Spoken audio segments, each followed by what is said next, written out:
The next case. All parties in the matter of Van Buskirk versus Shook. Step forward. Wendy Van Buskirk is suing her former friend, 23-year-old Jonathan Shook, for unpaid rent, bail money, and a loan to buy an engagement ring. Miss Van Buskirk, the defendant, according to you, was a young man that you took into your house. He was a friend of your son's. He had no place to go. You opened up your home. You took him in, and according to you, he owes you some money. Yes, ma'am. Claim he owes you some money for rent. This is not a major deal. But that you loaned him some money to buy an engagement ring. Yes, ma'am. And you want that money back. Yes. In addition, you bailed him out of jail in the amount of $200. What were you arrested for? Having kitchen knives, basically. Deadly concealed weapon. A concealed weapon? A couple of them, yes. Where do you live? Waldorf, Maryland right now. Where had you been living with the plaintiff? It's Brandywine, Maryland. In Maryland? Yes, ma'am. Okay. When did you move in with her?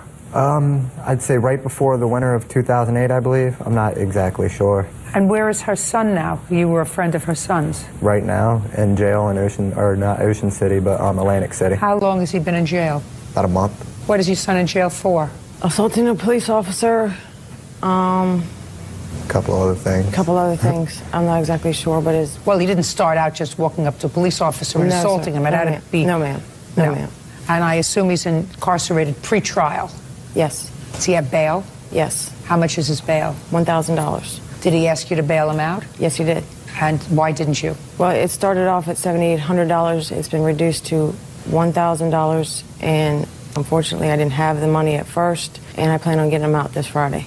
What was your rental arrangement with the plaintiff? Well, when I moved in at first, nothing. I didn't have a job. I had nothing, but it... How old are you? I'm 23 right now. How do you make a living? How do you support yourself? I detail cars right now, and I actually just got a job doing telecommunications. And what kind of work was her son doing? At the time, when I moved in, nothing at all. What did you borrow money from her for? I didn't. Did you buy your girlfriend a ring? Yes, I did. Where'd you get the money from? I paid part of it, and she said she was going to give me the rest as a gift to help me out. How much did she pay? I'm not exactly sure the exact numbers, but I paid for about half. The ring was $629.99, and the warranty for the ring was $74.99. What kind of warranty do you get on a ring? The warranty is for, you have to take in every 6 months for cleaning, replacing the diamond if it gets lost. It's some... I won't say that. I'll hear from all the jewelers if I say that that warranty is a ripoff. Oh, it is. So I don't want to hear from any jewelers out there. Don't write to me. Don't say bad things. I don't understand a $75 warranty on a ring. Did he put anything towards the ring? 3 payments of $45, Your Honor. That's not true. I gave her like $300 up front. No, he did not. And then I made the payments of $45, and she said the rest was a gift. If you don't have money, you don't buy a ring. Well, I understand that. Well, you shouldn't have bought it. I had the money that she wanted. You didn't have the money. And then she said the rest was a gift. You didn't have the money. Not all me. If you have $300 and you want to buy a ring, find a ring for $300. That's why If you had $400... Find a ring for $400. I don't think you're cute, as a matter of fact. I understand. Just want you to understand that. If you're trying to be charming with me, but trust me, it's not going to work. No. Better looking and richer people than you have tried to charm me. I believe it. I believe it. Without success. Oh, I believe it. That didn't require a response. Okay. Try taking the hair out of your eyes. You'll see the world better. All right. Ma'am. Don't speak. Sorry. Now, when you were arrested, you had a phone call to make. Yeah. Who'd you call? Called a couple people just to let them know I was locked up, and then next thing I know, I was out of jail. You never called the plaintiff? Never talked to her. How did you find out he was in jail? Through my daughter-in-law, Nicole. Through your daughter-in-law? Yes. This child is married to your son who's incarcerated? No. No. To another son? Yes. Okay.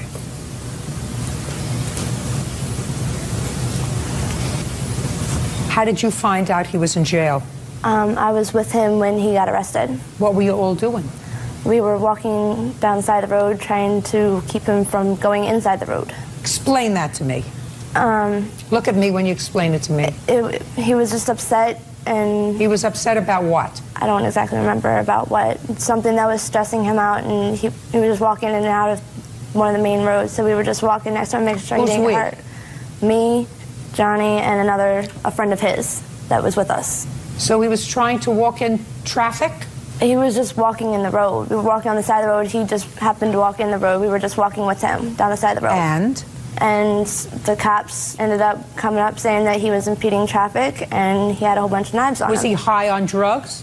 Not that I'm aware of, no. Well, probably was high on drugs or something if he was impeding traffic. And then they searched him and found these concealed weapons? Yes, ma'am. Yeah, terrific.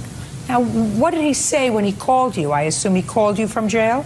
Well, he called Wendy from jail. Called her? Yes. Good. Sit down. She says he called you from jail. He begged me to get him out of jail. I have a receipt for bail and the bail. How long were you in jail, Mr. Shoup? Like 8, 9 hours. Not even that long. They, when I'm PG County out in Maryland, they let you out the next morning, or I'd have been let out that night when they paid my bail, but I never... You used drugs, Mr. Shoup? Used to. What was your drug of choice, sir? Marijuana. What else? That's it. Were you high on the day you were arrested? Nah, I've been clean for like 4 years now, actually. Then what were you doing obstructing traffic? Trying to get my dog out the road at first, and then I dropped knives in the road. They were in a box, and I dropped the box to go chase after the dog in the road. There you go. Once I got the dog back, I went to go get the knives out the road, and that's when the state trooper pulled up. And I was walking down the road, and he didn't lock me up that day, he locked me up the next day. It was a confusing situation, and then they dropped the charges after it all was done and over with, so it just didn't make no sense. I'm staying in Greenwich. Did you call her and ask her to bail you out of jail? No, ma'am. I don't even know the house number to call her. You used to live there. How long did you live there? About 1.5 years, but I never used the house phone. I have a cell phone. You have 10 seconds to tell me about rent, because I'm not actually interested. Go! He paid $100 a month prior to moving out. He didn't pay for 3 months. When did you move out of the house? I'd say around October of last year. I just couldn't stay there no more. And she had said something about, you know, getting the couches and everything out of there, which I didn't understand. It was not my problem. You know, it's her son's bedroom, and we both brought the couches in, and why do I have to take the couches out of the room? If they were his couches, he's the one that got bought. Just give her the money for the ring and your bail. $495 for the ring and $200 for your bail. Perfect. Okay, Your Honor, this is case number 30 in the matter of Ravgiala versus Roberts. Thank you. Get a little tongue-tied now and then. The parties have been sworn in, Judge. You may be seated. Ma'am, have a seat. What's your first name? Jennifer. How old are you, Jennifer? I'm 18. I just turned 18 3 days ago. Order. Happy birthday. Thank you. How old are you, Mr. Roberts? 23. What's your first name? Raymond. Jennifer, Raymond was your boyfriend. Yep. You claim he owes you some money. Not a whole lot of money. $300-some-odd. Yep. You said he owes you the money for the following 2 items. You gave him $100 in which to put down as a deposit for the limousine for your senior prom. That's right. And you had an argument, and he kept the money, and he didn't take you to the prom. And you acknowledge that you kept the $100. I guess I did. And then you say that over the course of your relationship, you sold candy for school, and he took your candy money. And about that, Mr. Roberts says, she took me out for dinner, and we went places together. That's not true. I'm just telling you what he says. That's his answer. Then you say that he came to your house when you weren't home with a police officer and took a Christmas gift that he had bought you. That's right. Which was? Supposedly it was a stereo. I did buy a stereo, but it was not a gift. A stereo that was in her house. A stereo that was at her house. And you took that and you want the value of that back, or the stereo back. Yep. You say it was a Christmas gift. Yep, it was. Now, Raymond says that you owed him money for a Sprint bill. That's not true. Just telling you what he says. And that he merely was collecting on that. That's what the $100 was for? Yeah, as well as the stereo. The stereo. The stereo was mine. I was taking it back. And Raymond is counterclaiming, he said, because you and your mother sort of overreacted to a little argument you were having and had him arrested for kidnapping you. He was never arrested. Shh. And he was forced to defend these charges temporarily, right? Right. How old was she when you started to date her, Raymond? 17. And how old were you? At the time I was 22. Not terrible, not terrific. What did she owe you money for? She owes me money for the Sprint bill for the 2 months. Now, how is it that you're paying her Sprint bill? I have 2 phones, and I let her use one of my other phones. And we agreed that... Just a minute. You got a phone for yourself. Yes, I've got And you a phone. gave her a phone. Yes, under my name. And when did you do that? How long ago? I think It might have been sometime in October. I might have gave her the phone, September, October. She was 17. Correct. And you had an agreement with her. Yes. And what was your agreement? That would split the bill in half. I'd pay my half, she'd pay her half. That's not right. So what you're telling me is you had a verbal contract with her. Correct. You can't. Can't. Right. She's not old enough. She's not old enough to make that contract. She has to be 18 in order to make a contract that's valid and binding. So, Raymond, that's one of the downsides of dating a younger woman. I'm learning that now. So she owes you diddly. Okay. So let's start with, you owe her $100 for the limousine. Okay. So $100, Jennifer, is on your side. Yep. Now, I don't want to hear about the candy money. I want you to forget the candy money. If you were dumb enough to give him candy money or to spend candy money, I don't want to hear about it. Yes, you want to say something? It sounded like you were winning the candy money. No, she still has belongings of mine at her house. I'm not there yet. Okay. We are now on the stereo All right. that she says was a Christmas present, and you said was just yours. This is fine. When did you get the stereo? Christmas Eve was put in my house, and my mom was actually there. And he actually said to her, you know, this is a Christmas gift. I bought it for her. And it was in your house starting Christmas time? Yep. When did you take it out of the house? I think it was like March. So, December to January, January to February, February to March. It was in her house for 3 months. Correct. Who do you live with? My grandparents. Do you have your own room? Yes. You have a stereo? No. So if you bought the stereo in December, I assume that that's what the receipt says, that it was purchased in December? Correct. What date in December? The 17th, which she was with me.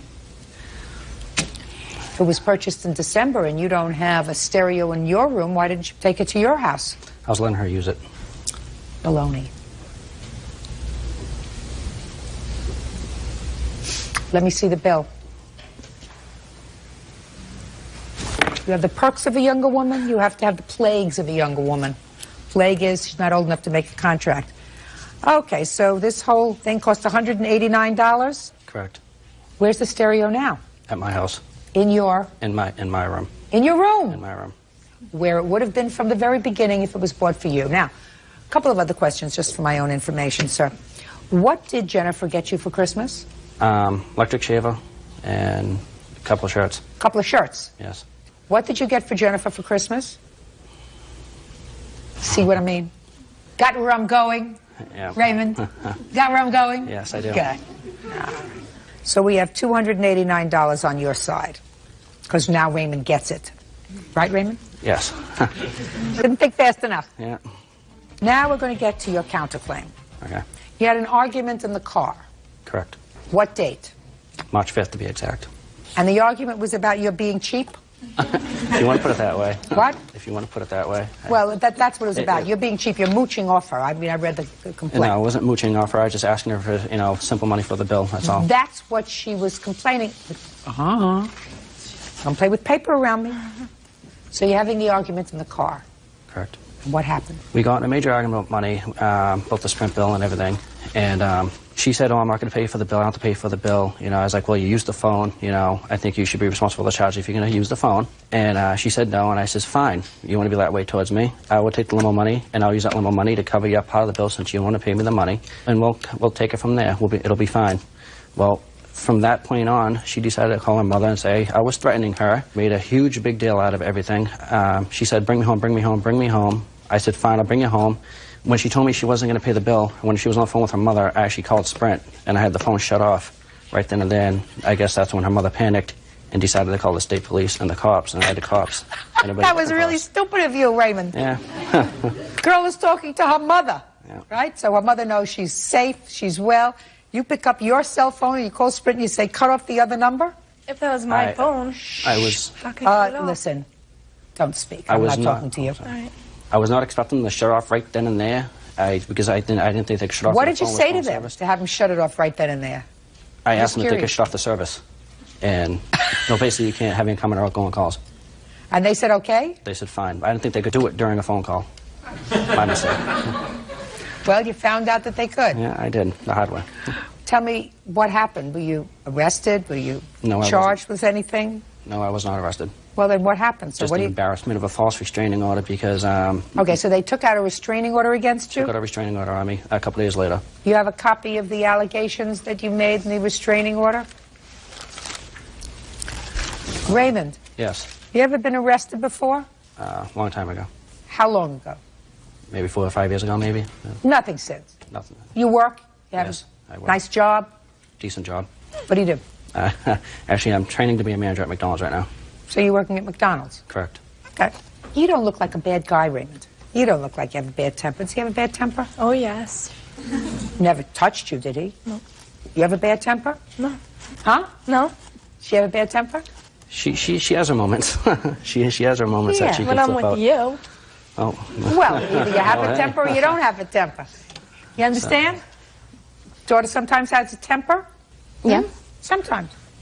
Do you think you overreacted to this a little bit? I don't. I was scared if he shut off my cell phone. Well, see, Raymond, that was your mistake. Do you understand? Yes. That was really your mistake. Aside from the fact that when this happened, she was 17. Dating a minor is an issue.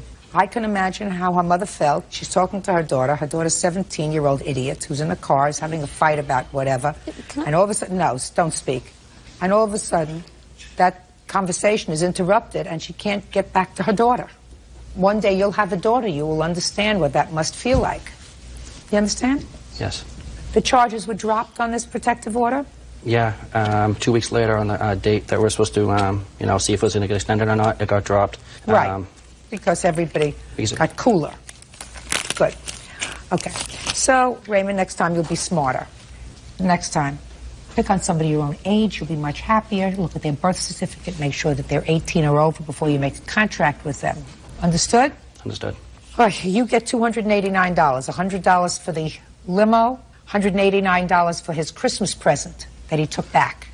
You, on your counterclaim, get nothing but a good lesson. All right? Thank you very much. Two nice people. Move on with your life. Have a happy life. Please excuse. You may step out. He was a very controlling guy, and I just figured put it on national television to see the whole world how controlling he is. It's okay. It sounds fair. My mistake. I didn't like him from the beginning because she was only 17. My mother doesn't know how to stay out of things. When he wanted her to go somewhere, she had to do it. She's always trying to tell me what to do with. If he didn't want her to go, she couldn't do it. Not seeing a 23-year-old again. I didn't like it. And now the next case. All parties in the matter of Sarah Borden versus Taylor Marquez. Step forward, please. 19-year-old barista Devin Serra and her boyfriend, Michael Borden, are suing their former roommates, 20-year-old cashier Angela Marquez and her boyfriend, Gary Taylor, for breaking a lease. Angela says she moved out because she was scared to live with Devin. The two of you decided to lease an apartment with the two of you. Yes, ma'am. You leased the apartment when? December 11th in 2004. Moved in when? That same day. That was fast. How big an apartment? It's a 2-bedroom, 2-bath. You're not married? No. You're not married? No, You're going to have a baby? Yes. Well, wonderful. Everything's right. You're all friends, right? Yes. When did you move out? January 28th, 2005. Okay, and you want 3 months' rent from them? Yes. Because you're stuck with the lease? Yeah. And you also say that when they moved out, they took some property that didn't belong to them. Yes, they did. You'll tell me about that in a minute. And you say you had to move out because she threatened you, and they both told you to go. And you just went. And you couldn't be stressed out because you're pregnant. Yes, Your Honor. How old are you? 20. How old are you? I'm 20, Your Honor. Do you have a job? Yes, ma'am. What do you work at? I'm a firefighter. And you? Cashier. Two 20-year-olds having a baby? That would make me nervous. Judge Judy continues in a moment. She grabs the salt and the pepper, she throws it against the wall. She comes after me, in my face, picking up her hands like she was going to come after me and hit me. Oy, 20 years old and you're having a child. Yeah, tell me about it. Real cases, real people. Judge Judy.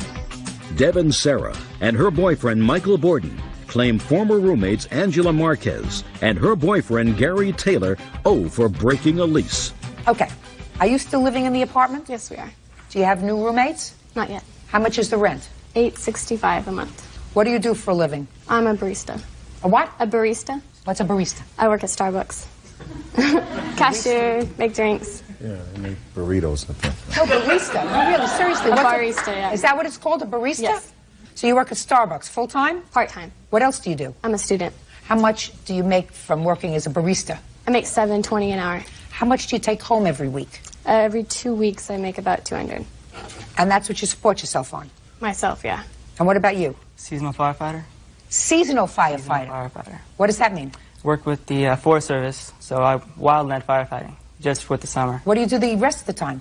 Right now, I'm working as an athletic trainer. You train people individually or what? It's with the high school. How much do you make? It's $12.66 an hour, and I bring home about $2,000, a little over $2,000 a month. Okay, so you can afford the rent. Yes. Great. You're going to stay in this apartment? Yes. Why don't you sign off on the lease? We did, Your Honor. We tried. No, you either did or you tried. We did. You did sign off yes. on the lease. My fiance had gone to the manager's office and asked for a release form. And we showed it to them, and they said they weren't going to sign us off if we didn't pay the February rent. You left there because of your own safety, is that right? Yes. You had security deposit. Yes, Your Honor. How much security deposit did you put down? $250. That's for both of you, was the security deposit? It was actually $450, but in half, it was about $225 each on deposit from each couple. From each couple? From each couple. Okay. You moved out January 28th. Why shouldn't you be responsible for February's rent? They certainly couldn't find somebody else in 2 days to rent the apartment. Because January, I would say the 21st, on January is a Sunday. I had like the last straw with them. I was like in a mood that I couldn't talk to them. I didn't want to just go out there and say stuff. And so finally I told Mike if we could talk. And he said, sure, meet us for dinner here at the house and we'll talk. So we talked about it. We sat there. I went first and I told her how I felt and everybody. And then she went and she said how she felt and whatnot. Well, all of a sudden, she went crazy. She went out of this world. She pulled out of her chair. She started screaming and saying, I'm not happy that you're pregnant. It's not fair that you're pregnant. I had an abortion. I did this and this and this and that. And she's like, it's my fault that I brought you together and you're pregnant. You're going to suffer and you're this and that. And then she just pulls out of her chair. She grabs the salt and the pepper. She throws it against the wall. She goes back to her room screaming and just going crazy. She comes back out of her room throwing stuff, just hitting walls and whatnot. She comes after me. Like she was this close from me, in my face, picking up her hands like she was going to come after me and hit me. Then what was she saying to you? Saying that she couldn't take it anymore. She didn't like living with me and Gary, that she hated the fact that I was pregnant, and she had to see me happy. She didn't want to see me happy. And I was like, okay, why don't you want to see me happy? Oy, 20 years old and you're having a child. Yeah, tell me about it. Now, why were you upset? We were all upset. I assume you were all upset. Yeah. Good. I don't want to be upset. Yeah. I don't want you to be upset. Where are you living now? We're living somewhere else now, in another apartment. They signed off on the lease on January 25th. That was the date I got the papers, and that was the day I wanted all of us to get the signatures so we can get off the lease. Did you or did you not sign off on the lease? We signed it, and they had to sign it. The manager told us, we cannot get you off the lease unless they sign you off because they're still staying there. Fine. Court will draft an order 5 days from today. Do you all live in the same town? Yes. Yes. Ma'am. You're all going to meet in the landlord's office, 9 a.m. Sign the release form. Do you understand? Yes, Your Honor. Yes, Your Honor. I am going to award you their share of February's rent because they had an obligation to pay at least 1 month's rent for you to spend that month looking for a new roommate if that's what you wanted to do. I think that that's fair, don't you? Yes, Your Honor. When you sign off on the lease, you will also get a check for $250 for your security deposit. Do you understand? Yes, Your Honor. Yes, Your Honor. If you don't go there 5 days from today, I'm giving the plaintiffs the right to come back and ask for a judgment for the remainder of the lease. And they will take it out of your pay. Do you understand? Yes, Yes, Your Your Honor. Honor. Do you understand the order? Yes. Good. Now, let's get to what property you say they took when they moved out. When they were moved out, they took a lot of belongings and stuff. Oh, when they moved a out. lot of belongings doesn't help me, madam. They took food, they took I don't cleaning care. supplies. Are you kidding me or what? Other than food and cleaning supplies. That's all they took. I hope you've replaced them. You don't want the food back, do you? No. Good. Okay, you understand the order? Yes, Your Honor. That's all. Versus Flick. Parties have been sworn in, Judge. You may be seated. Gentlemen, have seats. Mrs. Flick, the defendant is your soon-to-be former daughter-in-law. Yes. Currently married to your son, but I assume that you're in the process of divorcing. Is that right? Yes. It is your claim that she owes you money for two things. First, some hockey tickets that you paid for that were never delivered. And second, some slashed tires in a car that your son was driving and that you claim the defendant vandalized on two separate occasions. How long have they been married? They've been married since August 13th of 2002. When did you give her the money for these tickets, these hockey tickets, and why? In October, they went to a Minnesota Wild, Detroit Red Wings hockey game, and my son is a Detroit Red Wings fan. My son's birthday was in March. He said he wanted to go back. Michaela has had an arrangement with her employer where he would buy hockey tickets and give them to her at cost. These were extremely good seats, but they were still $70 a piece. I agreed because it's my son's birthday to purchase 6 tickets. Just a second. You agreed with whom? Michaela. And you said 6 tickets? 6 tickets. And who was supposed to go? Michaela and David, my son David. Which is David? Raise your hand, David. Okay. Myself and a friend of mine, my son Neil and his girlfriend. Okay. So, did you send Michaela a check? Yes. Do you have a copy of that check? I have a check. It's not made out to her. She asked because the money was going to be deducted from her paycheck, that was money she needed to pay rent. She asked me to make it out to the place she was living at the time. Is that right so far? Yes. Okay. So what happened? My employer took the money out of my check, and he was going to get the hockey tickets for me. It was taking a long time, and Charlotte was concerned about her not really getting the tickets because her son has done things where he hasn't exactly been honest with her and took money from her before. So during this time, he wanted to start up a home-based business, a web design company. And so December 8th, we went out to Walmart. He bought a whole bunch of stuff, a computer printer, a scanner, ink cartridges. He bought a lot of stuff, yes. A lot of stuff. And he took that money. What money? The $420. That's what he bought that stuff with. He can't take the money. The check wasn't made out to him. It was made out to the rental company in October 28th. He can't take this money. I got the money back from my employer. The employer gave me the money back. Show me. I don't have anything This wasn't, to show that. Listen to me. So what you're telling me, this is your defense, your employer gave you back the money that he had taken out of your pay to buy the tickets so that you could take your husband shopping for something else. Yes. You still owe her the money. Okay. Do you understand why? No, but I'm going to explain to you why. Okay. You had a contract, verbal, with her. Your contract with her was, I will send you $420, and you will purchase these tickets. You cannot unilaterally modify the terms of that contract by contracting with somebody else, even your husband. Aside from the fact that I have a feeling if I ask your husband whether you took the money back from your employer, He's not going to tell you. He would say no. Is that right? Correct. Right, because you're lying. That's just a lot of who shot John that you're giving me. All right, now let's get to the tire slashing. I just wanted to try to figure out what kind of person you are. Okay? Now here we go. So then we go to the tire slashing.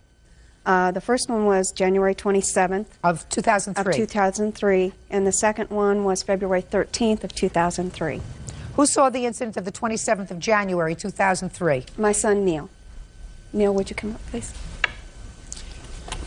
Neil, your last name is Flick? Yes. Okay. Talk to me. Okay, it was about 11:15 at night. I was actually waiting for my girlfriend to come over because we kind of go out at night. And I saw my brother and his friend Neil Truitt, who's right there, waiting in a car. They proceeded to leave to go out on their own. And as I was watching, I noticed a celebrity, or it looked like a celebrity as I saw it, by my brother's car. So they weren't driving your brother's car, they were driving a different car. Neil was driving his Buick Regal. I saw her car, which was a celebrity, by my brother's car. Your brother's car was parked? Yes, it was parked on the street outside of our house. Excuse me. Okay, go ahead. And I didn't actually see her slash the tires. I see her actually enter her car, slam the door, and drive down the street. And this was about 11:15 at night? Yes, 11:15. The other witness to that event was Neil Truitt, who was in the car with my son David at the time. But he didn't see anything? No, but he was on the phone with her, and she gave him a play-by-play description of what she was doing. Oh, really? Okay, Mr. Truitt, tell me what happened on the 27th, sir. See, I just went and purchased a car, so me and Dave were just going to go out driving. And I would say about a half hour after we had been driving around, I had received a call from Kayla, who I was also friends with at the time. And she heard that he was in the car with me, So she said something nasty about him. He said something nasty about her. She managed, I guess, to hear that, and by the way she was talking, it sounded like she might have been inebriated. She's like, well, you know, heck with it, you know, I'm going to go slash his tires, and hangs up. Well, that's why we had went back to his house, because he thought that she was going to really do it. I didn't think she was going to do it. But we stopped by anyway, and we waited just to make sure that she wasn't going to show up. She never showed up, so we left. And she'd called me up about 5 to 10 minutes after we had left. And she goes, well, I'm here now. And I said, where are you? She goes, well, I'm right here, next to Dave's car. And so she goes... Did she say I'm right next to Dave's car? She said I'm at the house. So I'm I'm at the house. assuming. Well, don't make it up as you're going along. I want to hear exactly what she said to you, sir. Okay. Apologize. She goes, well, here goes the first one. And you could hear a thud. And she goes, here goes the second one. And then you hear another thud. And she says, okay, I feel better now. And then she hung up. Judge Judy continues in a moment. Within 5 years, can you tell me how old you are? Around 50. I'm just thinking about how old I am. I'm also somewhere around 50. And later today... She was coming closer towards me. I put my arms up in a defense mode. She was in my face, and she pushed me down into the bushes. I fell flat on my back and hit my head on the cement surrounding the parking lot. Real cases, real people. Judge Judy. Charlotte Flick says her estranged daughter-in-law, Michaela Flick, owes for hockey tickets and for slashing her tires. Michaela says Charlotte is seeking revenge on behalf of her son. Go ahead. The only reason that all this stuff is going on is because on December 8th... Shh, listen to me. I don't care about what you perceive to be the reason. I care about whether you slashed your husband's tires. The answer is either I did... I didn't. ...or I didn't. I had just got back in town that night about 10 o'clock p.m. from Minnesota. It was Super Bowl weekend. And I was in the process all night moving from my residence to my mother's house. The second night, I got it. I didn't get to the second night yet. Can you think of any reason why Mr. Truitt would make up this story? Yes, I can. December 8th, me and my husband got in a domestic violent dispute where he pushed me and was in mid-swing of a punch where I broke a beer bottle outside his head. We were both arrested for domestic violence. Yes. His mother bailed him out. I don't know why, because he's kicked her teeth in before. He has a history of violence.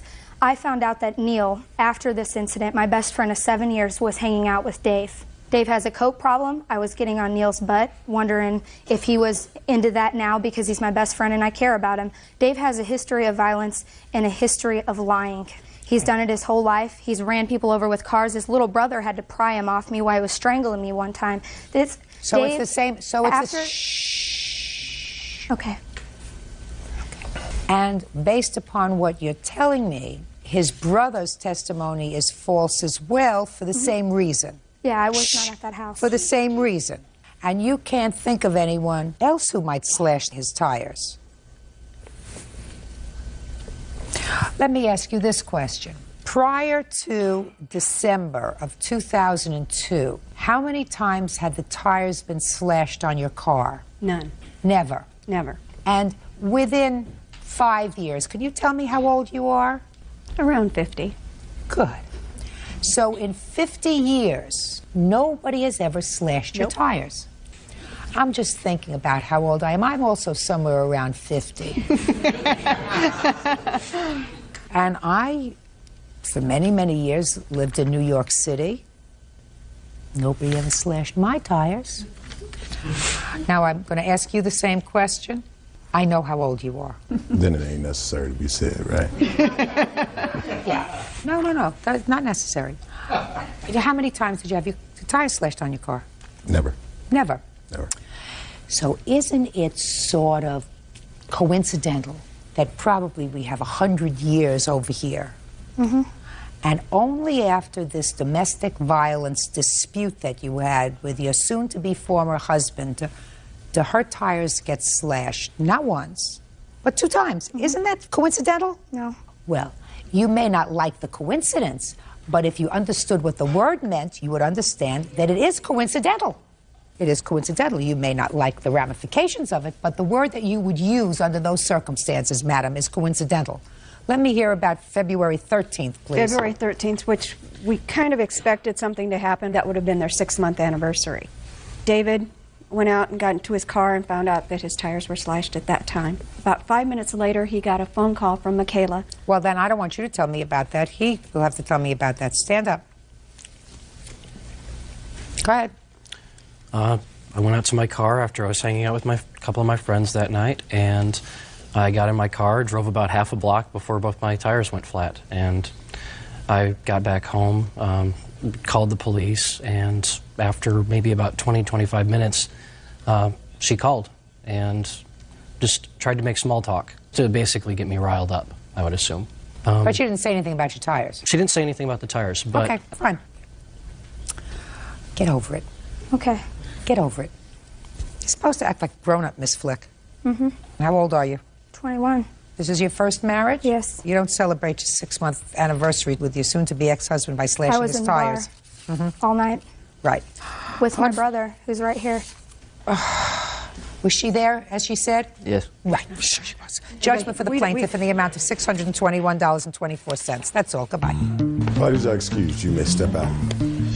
Michaela has a history of probably 20 destruction of properties. No, I have 2 destruction of properties, and they're not slashing tires, they're breaking out windows. Even at the last statement that the defendant made that this was her brother, that would probably be news to her mother or her father because it's not her brother. She's my adopted sister. If she doesn't want to believe that, then that's her problem. I think the judge is right when she says she needs to grow up. And now the next case.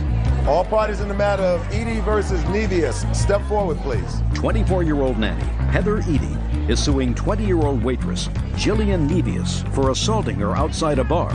Jillian says Heather called her a name.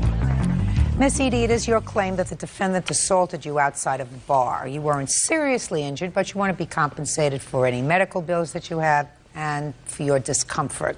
Miss Nevius doesn't seem to deny that she was responsible for pushing you. She has an excuse. I'm going to listen to it. And she even at one point said she agreed to give you $150 towards whatever expenses you had. But then there was some sort of a disagreement about how she was going to get the money to you, which resulted in the two of you coming to court today. So, when was this bar fight? It was on the morning of January 27th, 2003. Which means what time? 1:45, I was leaving the bar. So it was outside the bar? Yes, in the parking lot. Did you know the defendant prior to that evening? I did know her, but we had never really spoken before then. I just knew she didn't like me. What made you think she didn't like you? Rumors, people telling me, and the way she acted. To that. Well, she also admitted to people that she didn't like me, so. Shouldn't bother you. Okay. So what happened? I was out celebrating my birthday at a bar, and the defendant was there using a false identification. I was leaving the bar with my friend, and my friend said facetiously, you know, oh, I forgot to say goodbye to Jill. And I answered back with a derogatory name about the defendant, not knowing... Why did you do that? Like I said, I had heard all the things that she said about me. She had heard things about me. So you called her a nasty name? Yes, I did. And? And then I turned around, and she was in my face, and she pushed me down into the bushes. I fell flat on my back. So she was around you when you called her a nasty name? I did not know that, though. I was walking out of the door, and she was behind me. And I was talking to my friend at the time. At some point, you turned around? Yes, I did. Well, what caused you to turn around? Her yelling my friend's name. And? And she pushed me down into the bushes. I fell flat on my back and hit my head on the cement surrounding the parking lot. Okay, and that's the assault that you're talking about? Yes, it is. You have a report? I did not do a police report. I was going to, but we came up with a settlement outside of not using it, and because she was in the bar illegally, underage, I didn't feel that she needed any more trouble. So I didn't do a police report. Okay. So she agreed to give you $150, correct? Yes, ma'am. All right. You want to tell me, is anything different about that evening from what she's already told me? Yes, Your Honor. Stop laughing. It's not funny. I'm sorry. I'm not laughing. I do want to state my case. On the day it happened, the witness, which did not show up, Danielle, she was our friend, a mutual friend that I've been friends with for about 2 years. Since they started hanging out, she kind of stopped talking to me. They were going to leave, and this is a place that I've gone to with all my work friends, you know, every Sunday for karaoke for probably a good 3 months. I had never been carded there. I know. Okay. So, anyways, I went to go talk to my friend. Let's get to 1:45 in the morning. Okay. So everybody was leaving. The two of them were leaving. They had said goodbye to everybody except for me. And this was the second time that it had happened. And, you know, as a good friend of mine, I wanted to know. I wanted to get to the bottom of why she wasn't talking to me anymore. So I went out the door to go talk to her. Heather was standing behind her. And I go, "Hey, Danielle, can I talk to you?" And as soon as I walked through the door, she had called me the name. And so I was like, "Hey, whoa, what?" You know, I felt very, you know, I was like, wait a second. I just want to talk to my friend. I want to get to the bottom of it. Me and Heather have known each other. We have been cordial with each other. We've never been friends. But as soon as she called me that, I felt very threatened. And she had been drinking a lot. It was her birthday. We were celebrating. And when it happened, when she called me the name, I put my arms up in a defense mode. And then she was coming closer towards me. And so I did push her because I felt threatened. She was in my personal space. Okay, so you pushed her and she fell? Yes, ma'am. And you agreed to pay her $150? I did, after I had asked to see some kind of documentation that she had gone to the doctor. That's something that we verbally had stated. I did sign a letter to her because I'm the kind of person that... I don't care what kind of person you are. Okay. Did she agree to pay you if you went to the doctor? She agreed to pay me so I could go to the doctor. That was what the agreement was for. Okay. And I have the letter right here. Can I see it? Yes. Your Honor, may I speak? I want to look at the letter first, Okay. then you can speak.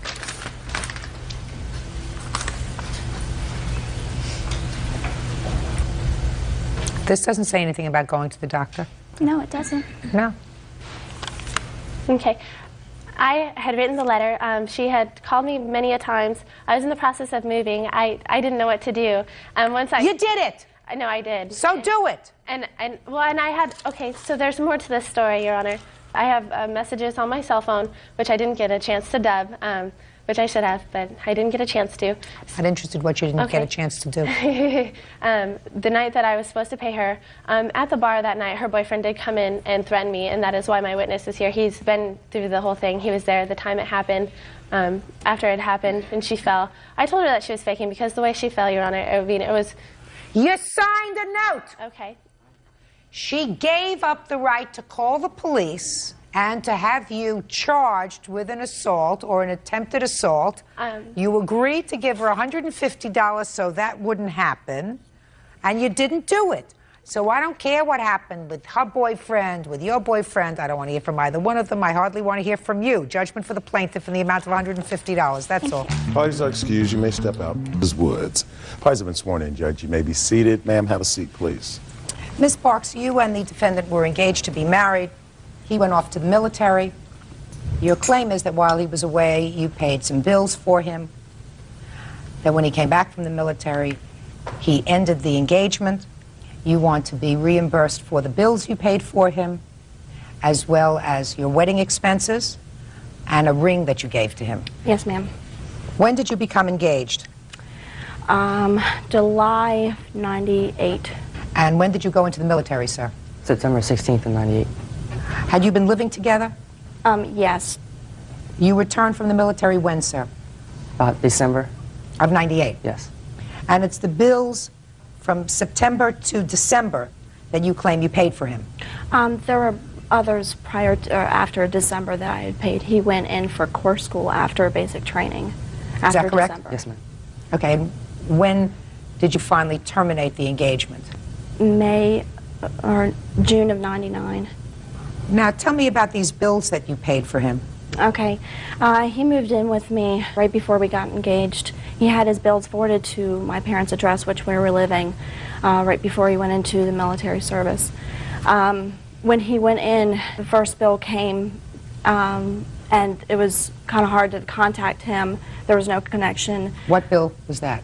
The first one was some BMG music bills. They were small, but the big first one was his associate's credit card bill. AT&T.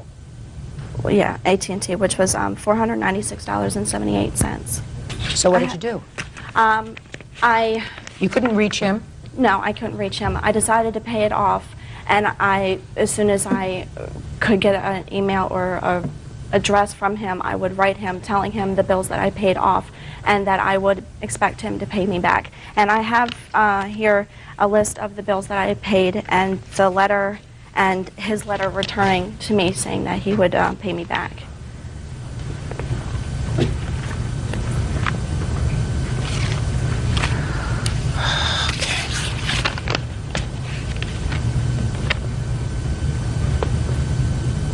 How did you get a copy of this letter? Before he returned to corps school, he gathered up all his letters that I gave to him when he was in basic training and had me hold on to them for him.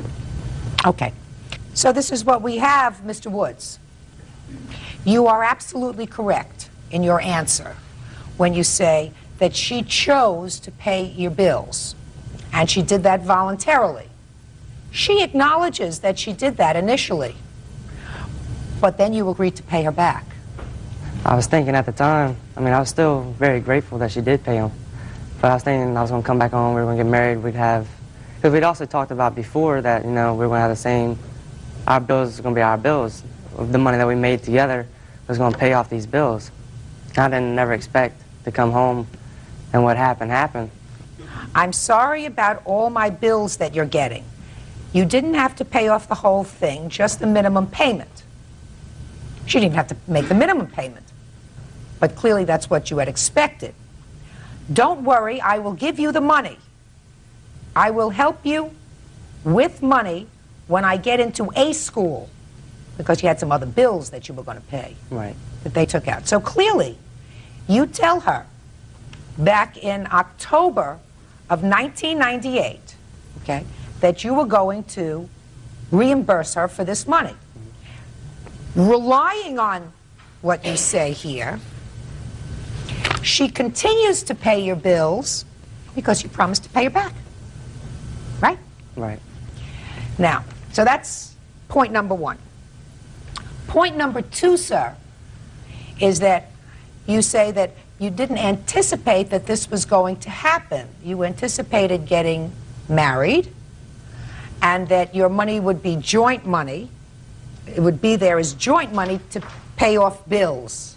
You wouldn't even think about it. So what do we have now? No engagement, no marriage, your bills are paid with her money. Is that fair? That's not fair.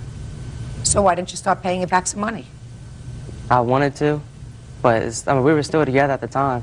Before we had broken up, I mean, we got in, her parents, or her mom, had gone through all my stuff, and just without me being there, gone through all my papers, all my paperwork, and found letters, and just told me to move everything out of the house the next day. Found letters to whom? It was a letter from another female to me that I had met in boot camp, a close friend of mine, and we had gone really close, and what we had in Chicago, we had left in Chicago. I had every intent of coming back home and marrying Terry. And I still had feelings for her, but what I had done in Chicago, I left in Chicago. But her mom had gone through all my stuff, found letters, I mean, even little notebooks, and circled stuff in little notebooks and read and wrote names and words on it. And the next day, they asked me to get all the stuff out of the house. I mean, so what you're telling me is you had not been faithful while you were in Chicago. Right. Her mother noodled around and found that out. So you're blaming her mother. Duh. That's what mothers are supposed to do. You think she wants her daughter to marry somebody who travels a couple of 100 miles away, messes around, and then just wants to forget it? I'm going to forget that. I'm going to come home and be a good boy. Good for you. And smart for you. Thank you. I once told one of my children during their engagement, I want you to know something about this time in your life. This is as good as it gets. There's more affection, more interest, more doting than any other time. You have fewer problems during this engagement period. You know, you don't have joint bills and kids and in-laws and everything else that tend to impact on that romance that you have. So if you got a problem now, it's only going to get worse. Judge Judy continues in a moment. You burn letters that you don't want somebody to find. I learned that. By the way, did you end up marrying Chicago? No. You still with Chicago? No. You left it in Chicago. I haven't talked to her since Chicago. And later today. Why did you steal his car? To get to a different city. And you didn't have a car? No, I got a license. You have a license, you didn't have a car, so you took his. Real cases, real people. Judge Judy. Terry Park says ex-fiancé John Woods owes her for paying his bills while he was in the military and for an engagement ring.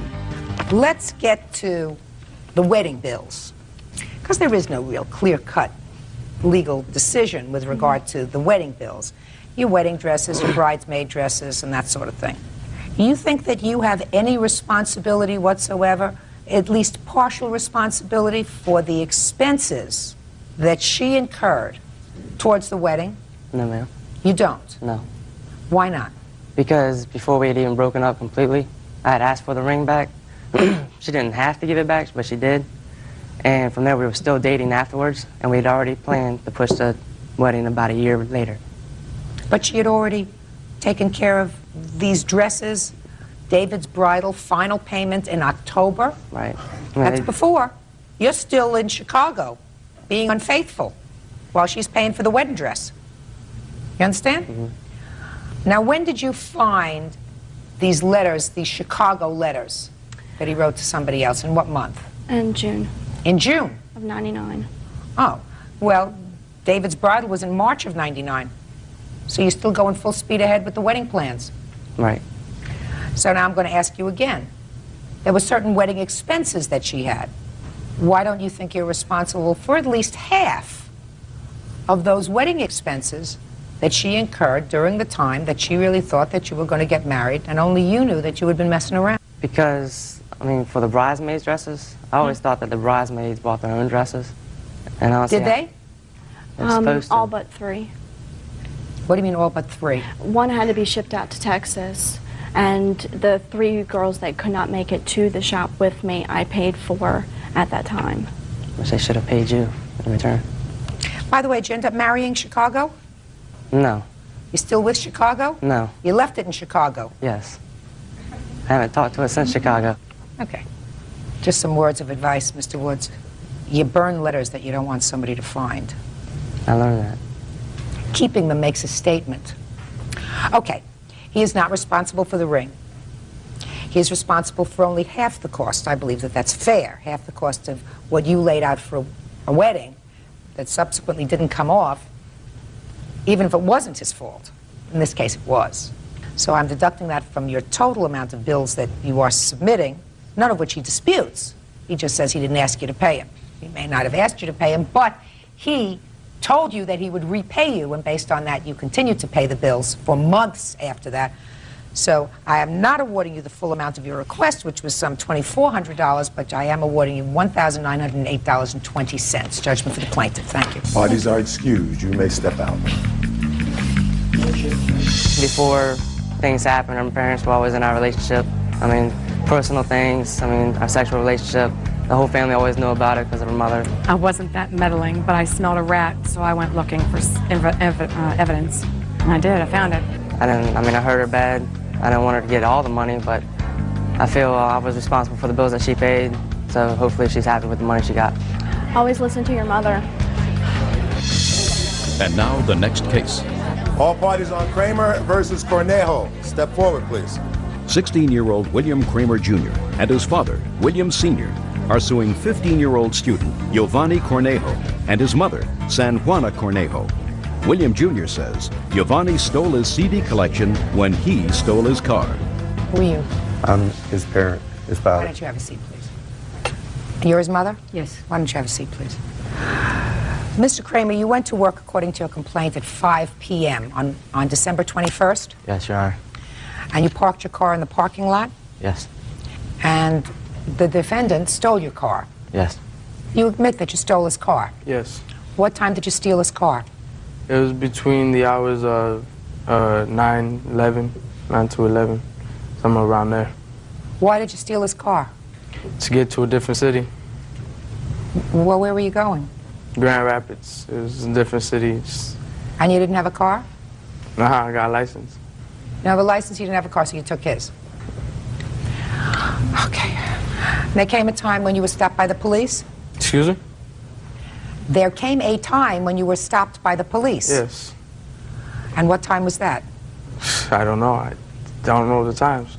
I didn't know what time was it. Has your case been disposed of in the criminal court? No. What do you mean, no? What do you mean by Did you plead guilty? Yes, I plead guilty. Then it's been disposed of? Yes. Were you placed on probation? Yes. For how long? About It's 3 months, 4 months. Was this your first arrest? Yes. And according to your complaint, Mr. Kramer, when you got your car back, there was some CDs missing. Yes, Your Honor. Is that right? Yes. All right.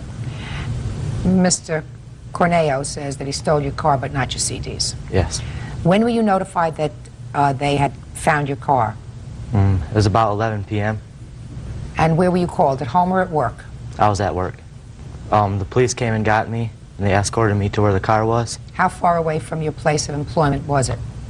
It was about 20 minutes away. I don't know exactly the mileage. And when you got there, did you find Mr. Corneo there? Yes. And your car? Yes. Okay, and your car was stopped because of a taillight or something? Broken headlight. And you looked at the car at that time, you didn't see anything else missing? Yes.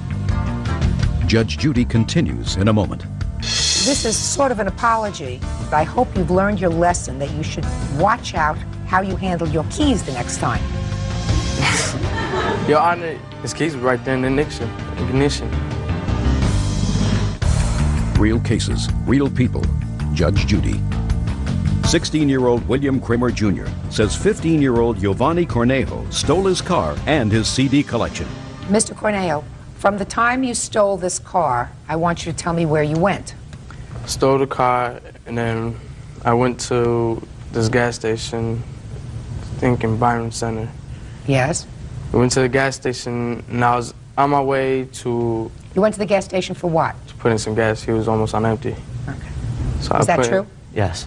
Fine. So you went to the gas station, Yes. filled up the car. I didn't fill it up. I put $8 in. And then where did you go? From there, I was going through Grand Rapids, and we decided to go to this new mall that they just built. A new mall. Who's we? Me and my partner. He was there with me. Your partner, your business partner? No, not a business partner, a friend. So you and your friend decided to go to a mall. Did you in fact go to the mall? No, we got pulled over before. So you only made one stop? Yes. And the one stop was to put gas in the car? Yes. Now, when you got stopped, was your friend in the car with you? Yes. Was your friend arrested also? Yes. Did you, in fact, see any of Mr. Kramer's CDs? I did see one CD. My friend said it was corn. I wasn't sure, so I went with corn. But we threw it back into the back seat, which I didn't find anything else. And we didn't see anything else. He says he ain't seen nothing. Now, did you have a CD named Corn? Yes, I did. Did you find that in the back of the car? Yes, that was there. It was just empty, loose in the back of the car, in the back seat. Well, that's what he says. He said he took it and he threw it in the back seat. I assume that you, once you got the car home, you went through an inventory. Is that right? No, it was pretty late. I got it home around 3, and I went to bed. But the next morning I did. Is that when you found the CDs missing? Yes. Other than the fact that Mr. Corneo stole your car, do you have any other evidence that he did in fact steal your CDs? I have an apology here from him. Can I see it? Yeah. And there he states he doesn't listen to my... Let me read it. Just a minute.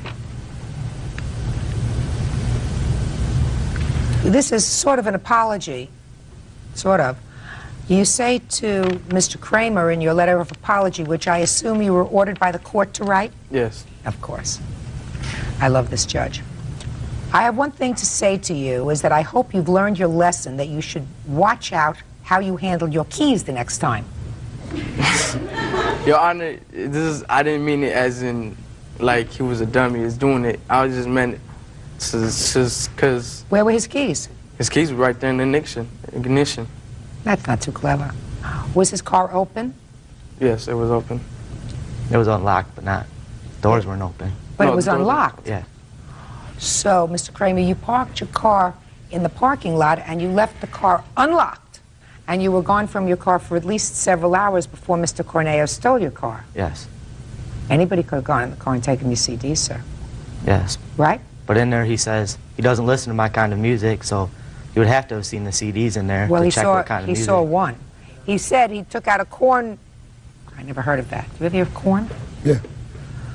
I must be living on another planet, at least in another millennium. Judge Judy continues in a moment. You, Mr. Kramer, have to learn to be more careful with your property, because it is possible that somebody didn't steal your car, but opened the car door and took your CDs. Now, where were they? Under the passenger seat. In a box? In a case holder. What do you mean here? I know that my boy didn't take them either. My friend. I know. He told me that he ain't take them. I ain't see him take them at all. No, I don't think you took them. I don't think you took them. I think somebody may have taken them, sir.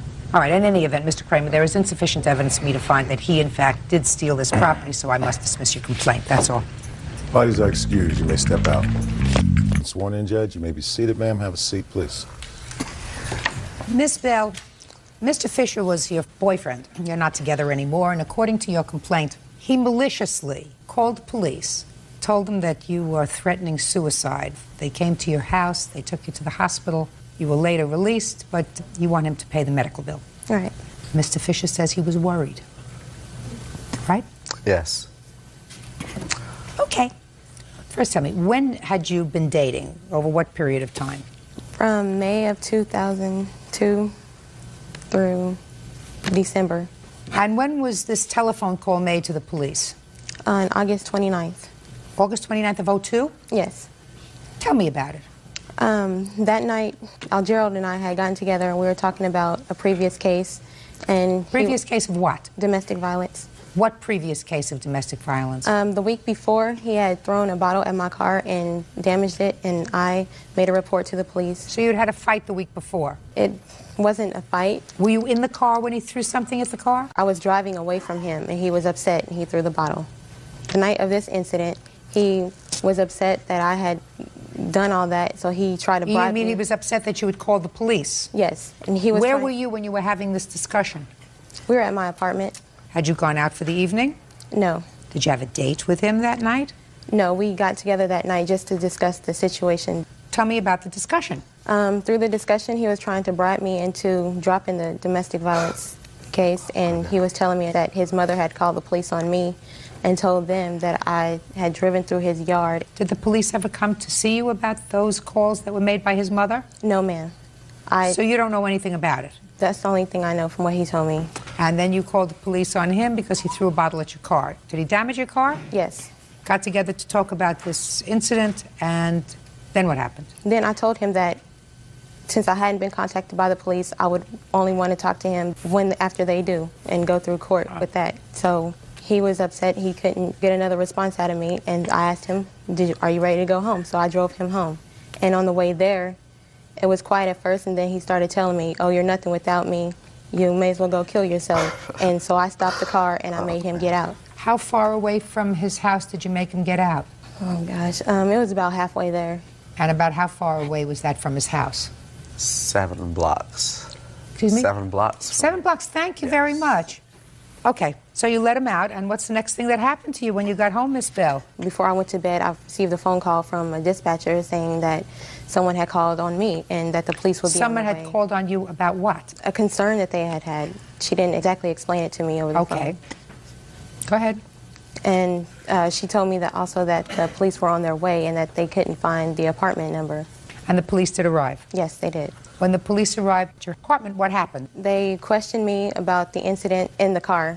And in the car, you mean when you dropped him off? Yes. And I told them everything that happened. And they went ahead and told me that I could either go willingly or I could go forcibly. And I decided to go willingly with them to get evaluated by a doctor because I knew I was fine and I just knew that they would release me. But and did they? Yes. And then you got a bill from the doctor? Yes. Can I see the reports that you have from the hospital where you were taken? Thank you.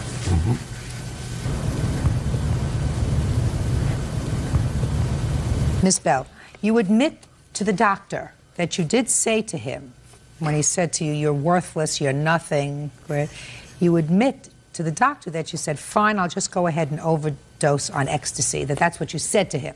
Yes. But you didn't mean it. I didn't say it to him. Yes, you did. You told the doctor that you said it to him. The patient admits to the suicide statement of, I will overdose on ecstasy. Doctor has no reason to lie about that. Yes. Good. Did he ever choke you to the point of blacking out? Yes. Oh, my God. When was that? Just a second. Okay. I'm sorry. It was in June. Where? in my apartment. Say he also hit you many times and you have a scar. Did he do that? Yes. Mm-hmm. Did you ever contact the police about that? No, ma'am. Why not?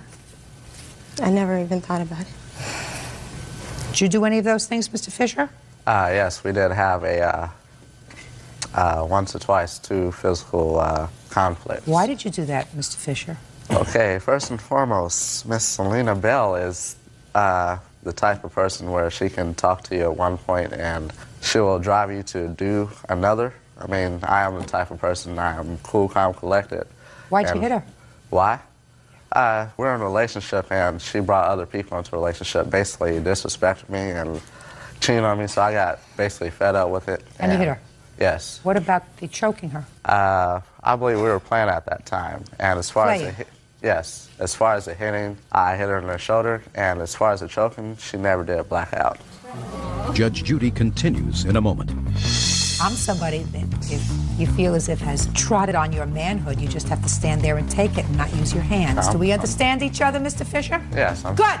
And later today, The boyfriends took some stuff from their apartment? Without my knowledge, yes. But he got into the apartment with your knowledge? Yes. So you helped them. They were being nice to you and they got kicked in the teeth. real cases, real people. Judge Judy. Selena Bell claims ex-boyfriend DJ Fisher had her falsely committed to a mental institution. DJ claims she threatened to overdose on ecstasy. How long did you stay in the hospital, Miss Bell? Overnight. And then you were released the next day? Yes, ma'am. And your total medical bills were $782, Yes. Is that right? Okay, Mr. Fisher, to you. You want to tell me what happened on August 29th? Yes, situation was me and my Just look at me, look at me. Okay. Me and Miss... Go like this. All right. Me and Miss Bell had arguments. She didn't see my side of the story, and I didn't see her side of the story. She asked if I wanted to go home. I said, yes, please. As she was taking me home, she stopped and called a friend of hers and asked for some ecstasy pills. While I was still in the car, I felt that was disrespect. So I called her out of her name, called her the B word. We called her a name. Okay. She asked me to basically get out the car and walk because she was going to overdose on ecstasy and commit suicide. So I ran to a friend of mine's house who was also a minister at my church, knocked on his door. He wasn't home or didn't answer his door. From his house, I ran all the way home, sprinted home. That's a while. I called the police and was like, you know, my girlfriend's going to kill herself, you know, commit suicide, because she has had history of ecstasy in the past. They basically went to her apartment and basically took custody of her and flattened her tires and whatnot and took her to a mental hospital. From there, I believe that's where the hospital bill came in at. So me, myself, I was just looking out for her because we were in a relationship. And you cared about her? Yeah, of course. So you had a terrible concern for her? Yeah, Is that right? just like anyone who... Let me ask you this question, Mr. Fisher. You had sufficient concern for her that, let us say, you were together and she made this statement to you, you would have taken her to the hospital yourself if you were driving, right? Out of respect, I got out of her car because she made... No, just pay attention to what I'm saying. Don't try to think of where I'm going, Mr. Fisher, because you're not smart enough. Do you understand? Do you understand? You're not smart enough. Okay. Okay. If you had been together in the car and your girlfriend, who you cared a lot about, which is why you ran home and got all out of breath, but if you were in the car together and she made this statement, you would have taken her right to an emergency room yourself, right? Yes. And since Miss Bell didn't have insurance, you would have said, you have to take care of her. I'll pay, right? You said Right. I'll pay? Yeah, sure. You were that concerned. I don't care about it like that, but... You don't? Well, that's what I want to know, Mr. Fisher. That's what I'm trying to figure out, sir. As far as... If you... I'm speaking. Okay. You may be able to interrupt them, but you don't interrupt me.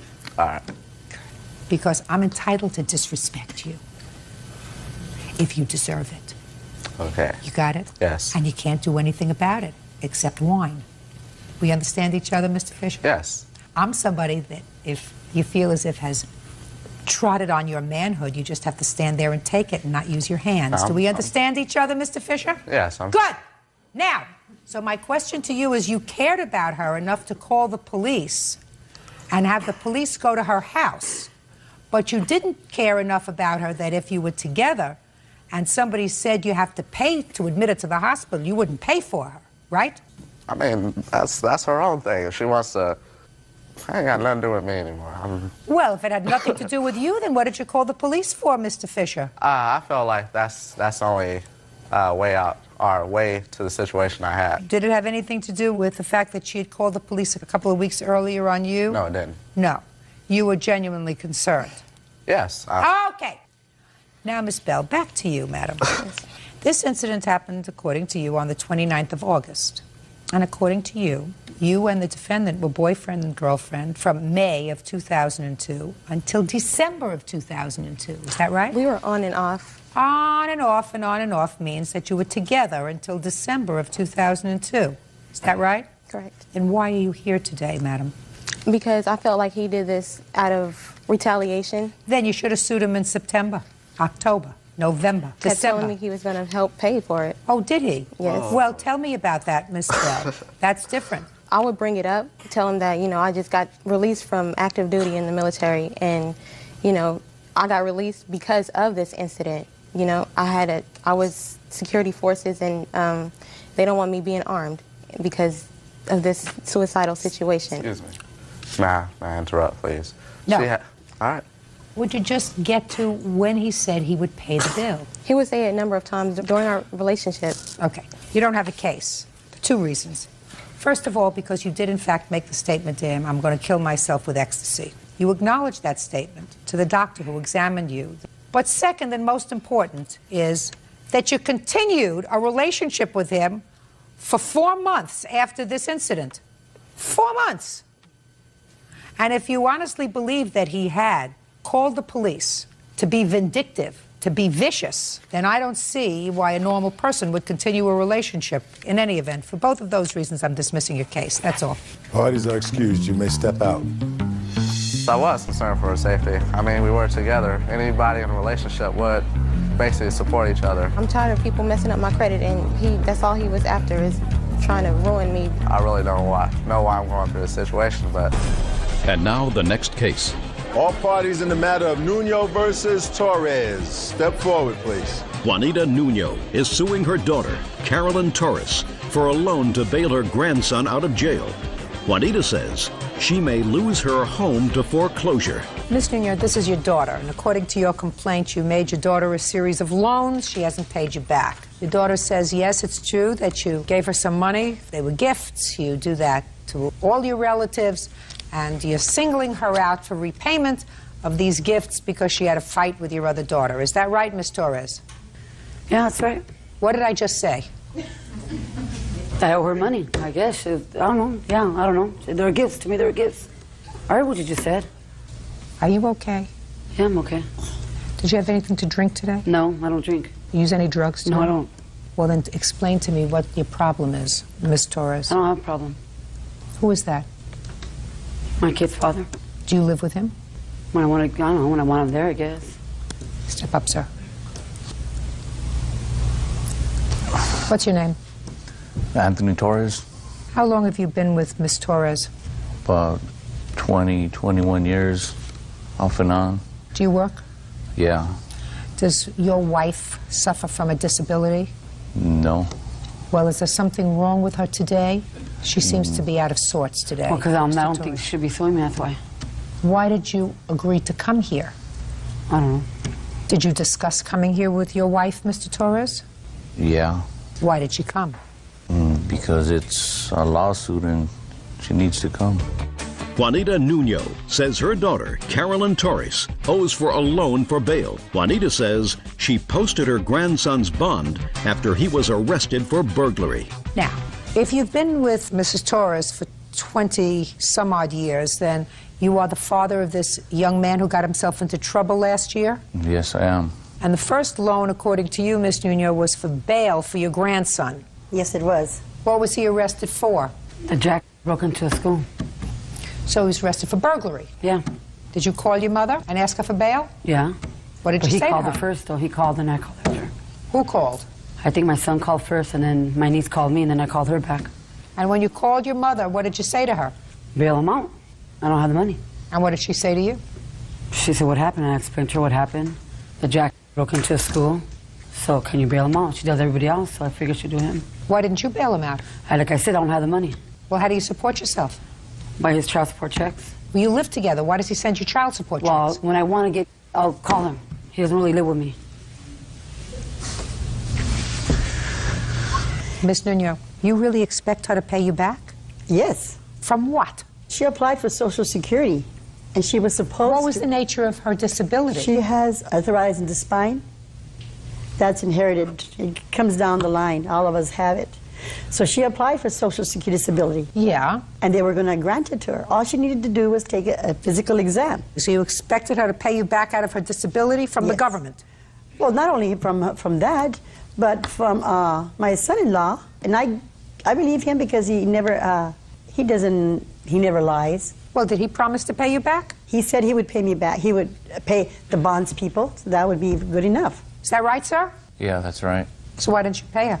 I intend to, I just haven't had the chance to do it. It's a year and a half ago, almost 2 years. When are you going to do it? As soon as I can. So after they didn't pay you the $1,600, 6 months later you gave her another $2,000. You want to tell me why? Because I beat her daughter. That's why. That's exactly what happened. She lent me money to move out because I beat her daughter for stealing my child support check. No, Judge Judy. Yes, that's what happened. I billed Anthony out in November. You got $1,600, Ms. Nuno. What's the $2,000 for? For getting me out of her house. I was staying with her for 2 months. Why were you staying there for 2 months? Because my stupid son, we lost our house in Redlands, so I had to go move in with her because of what he did. How many other children did you move in with? 5. How old are your children? 15, 14, 10, and 3. And my son, Anthony, that's 18. He's 18. You have a 3-year-old child? Yes, I do. How did you, with your terrible disability, have a 3-year-old child? I guess. I don't know how. Well, how else am I going to have a kid?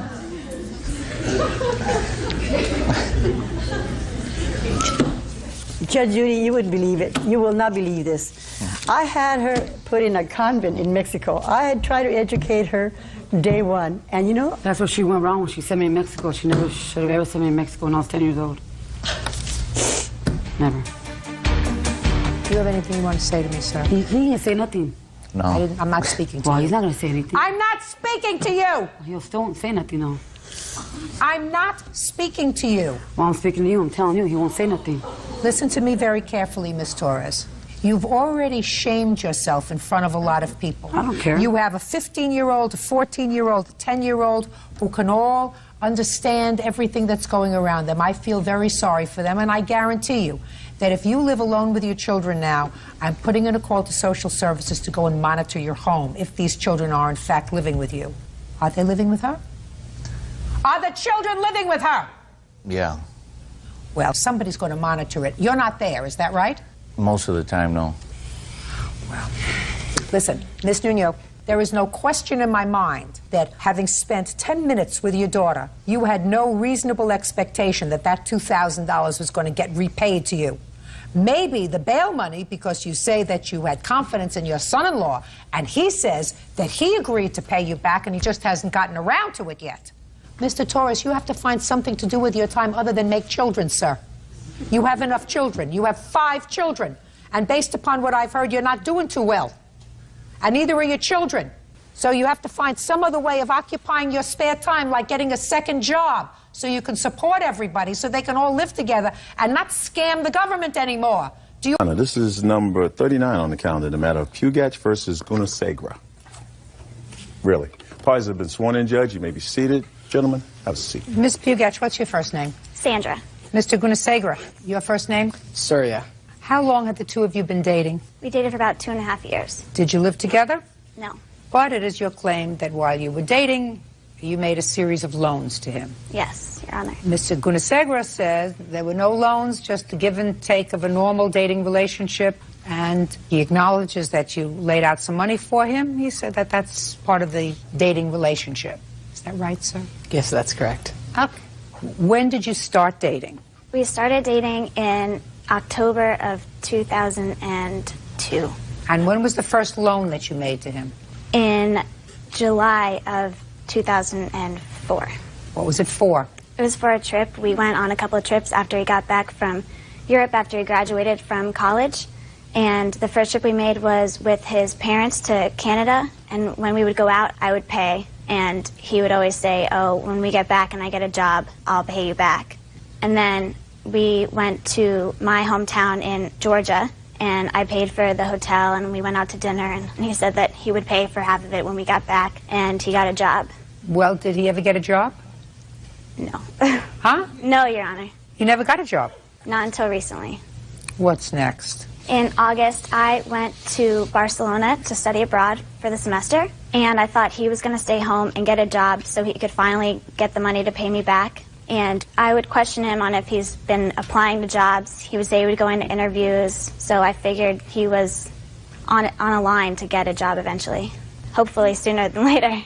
Go ahead, Sandra. I'm listening for the rest of the loans. Okay, so then he moved to Europe, and he eventually came to Barcelona, and I paid for his rent while he lived there, and I paid for his food, and anywhere we would go out, I would pay. And every time I would give him money, he would say, don't worry, you know, when we get back, I'll get a job. I promise I'll pay you back. Keep going. Then we finally came back to the States, and he was going to interviews quite often. He would say he got a job offer, but then wouldn't take it. Keep going with the loans, my dear. So in March of 2005, we took a trip to Las Vegas, and I paid for everything while we were there. And then I really just got tired of him not paying me back. We got back home. You say in your complaint that he wanted $500 to gamble with. Yes. And you gave it to him. I did. Who are these two gentlemen over here? This is my roommate, Danny McGee, and he was in Vegas with us. And then this is my friend, Devin, and he is a mutual friend of ours. He used to hang out with us. He would see me giving Surya money all the time and him promising to pay me back. Well, I want to hear about the promise to pay you back. Raise your hand, please. Sorry, my name's Danny. Danny McGee. I'm roommates with Sandy, and I went on a trip to Vegas with both of them. And there's been times in the past where she would give him money to gamble with the agreement that if he lost, she would take the loss, and if he won, that they'd split the winnings. And this trip to Vegas, she was hesitant to go because he didn't have any money. And we got out there, and I saw her $200 or $300 that he borrowed from her. And she said specifically at the time, I'm going to give you this money, and if you lose, you owe it to me. And he agreed and actually lost all the money. And since then, I know he's had 2 jobs and has made no effort to pay her back whatsoever. You have anything to add to this case? Yeah, I do, actually. Should I stand up? Yes, you should. Okay. Well, Your name? my name is Devin Stinson, and I've called him before in the past, and I've said, hey, let's go get some food or something. And he'd say, well, you got to call Sandy because I don't have any money.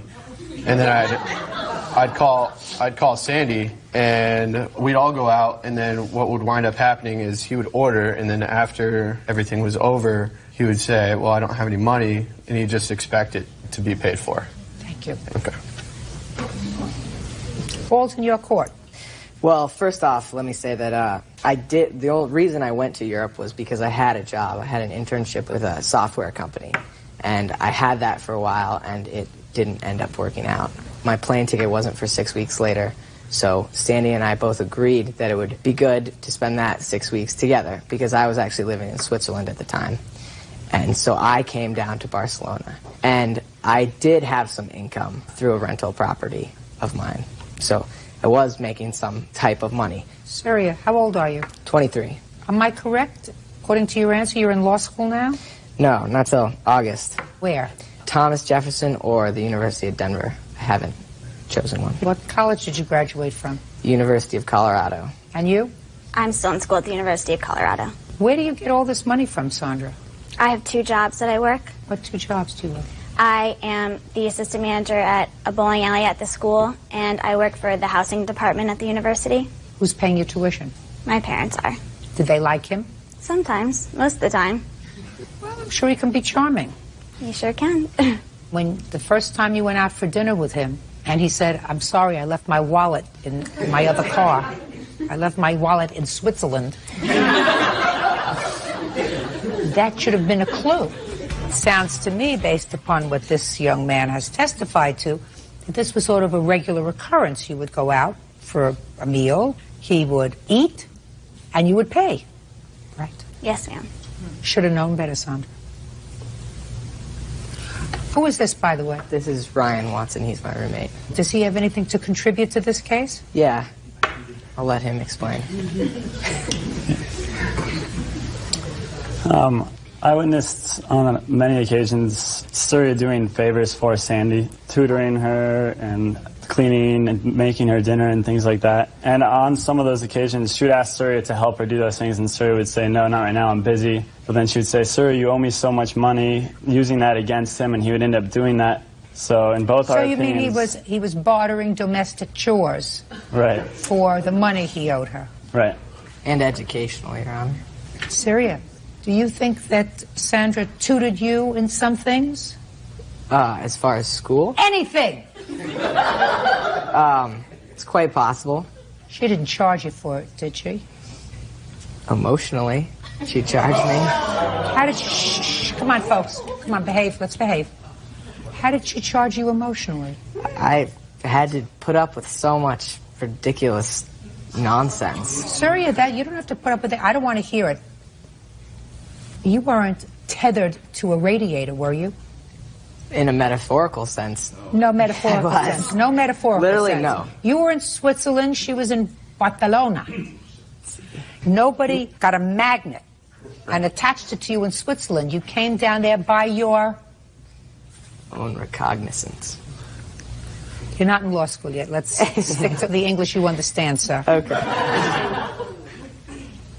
You think you took advantage of her? I don't. You just think that she understood what she was getting herself into. She had the money at the time. You did not. Right. And she wanted to travel to Vegas. You said, I'll go with you, but I have no money. Yeah, she understood and she said, that I got the money. You pay me back when you get a job. No, the arrangement was she was going to cover all the expenses. Why? Why? Because they needed a third person to go. Danny and her weren't just going to go by themselves. Why? Because they needed motivation. And I was that motivation. Sandra, Yes, you schlepped around with him for 2 years. Yes, You Your Honor. let him take advantage of you for 2 years. So then what you do is you say, thank God I figured out that this was not Mr. Right. Before I planned a wedding with him, I had a child with him. You can sit down now, roommate. I don't think you had a valid contract with him. I think you had the hopes and the dreams of a young lady who was in love. And I'm sure that there was a time when he felt mutually. But you're a giver, and he's a taker. Somehow in his own mind, he is entitled to take. Where are your parents? In Santa Monica? Did they indulge you? Not really. It sounds to me as if you've been indulged. Switzerland, Barcelona, working, not working, looking for just the right gig. The girlfriend takes care of you. There's a sense, Surya, of entitlement. Shh, do not answer. Now it's my turn. Sandra may find you irresistible, I guarantee you, sir. I do not. So, Sandra, I wish in my heart I could say to you, you had a valid contract, which is the only thing that I'm here to address. You did not have a contract recognized in the law for him to pay you back. But I'm telling you, I think that you're lucky. Because you're a lovely-looking, intelligent, hard-working young lady who should not hitch her star to somebody who has a sense of entitlement and who will just use you in one way or another for your whole life. Got it? Yes, Your Honor. Goodbye. Good luck. Parties are excused. You may step out. Grow up. She made her decision.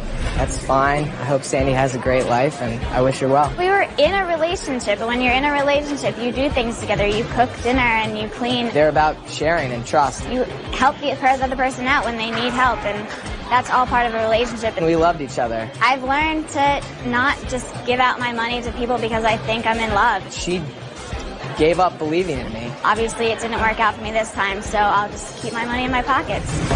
And now the next case. All parties in the matter of Grimm versus Bynum. Step forward, please. Student Ingrid Grimm is suing the great-grandmother of her daughter's friend, Amy Bynum, for damage to their pocket bike.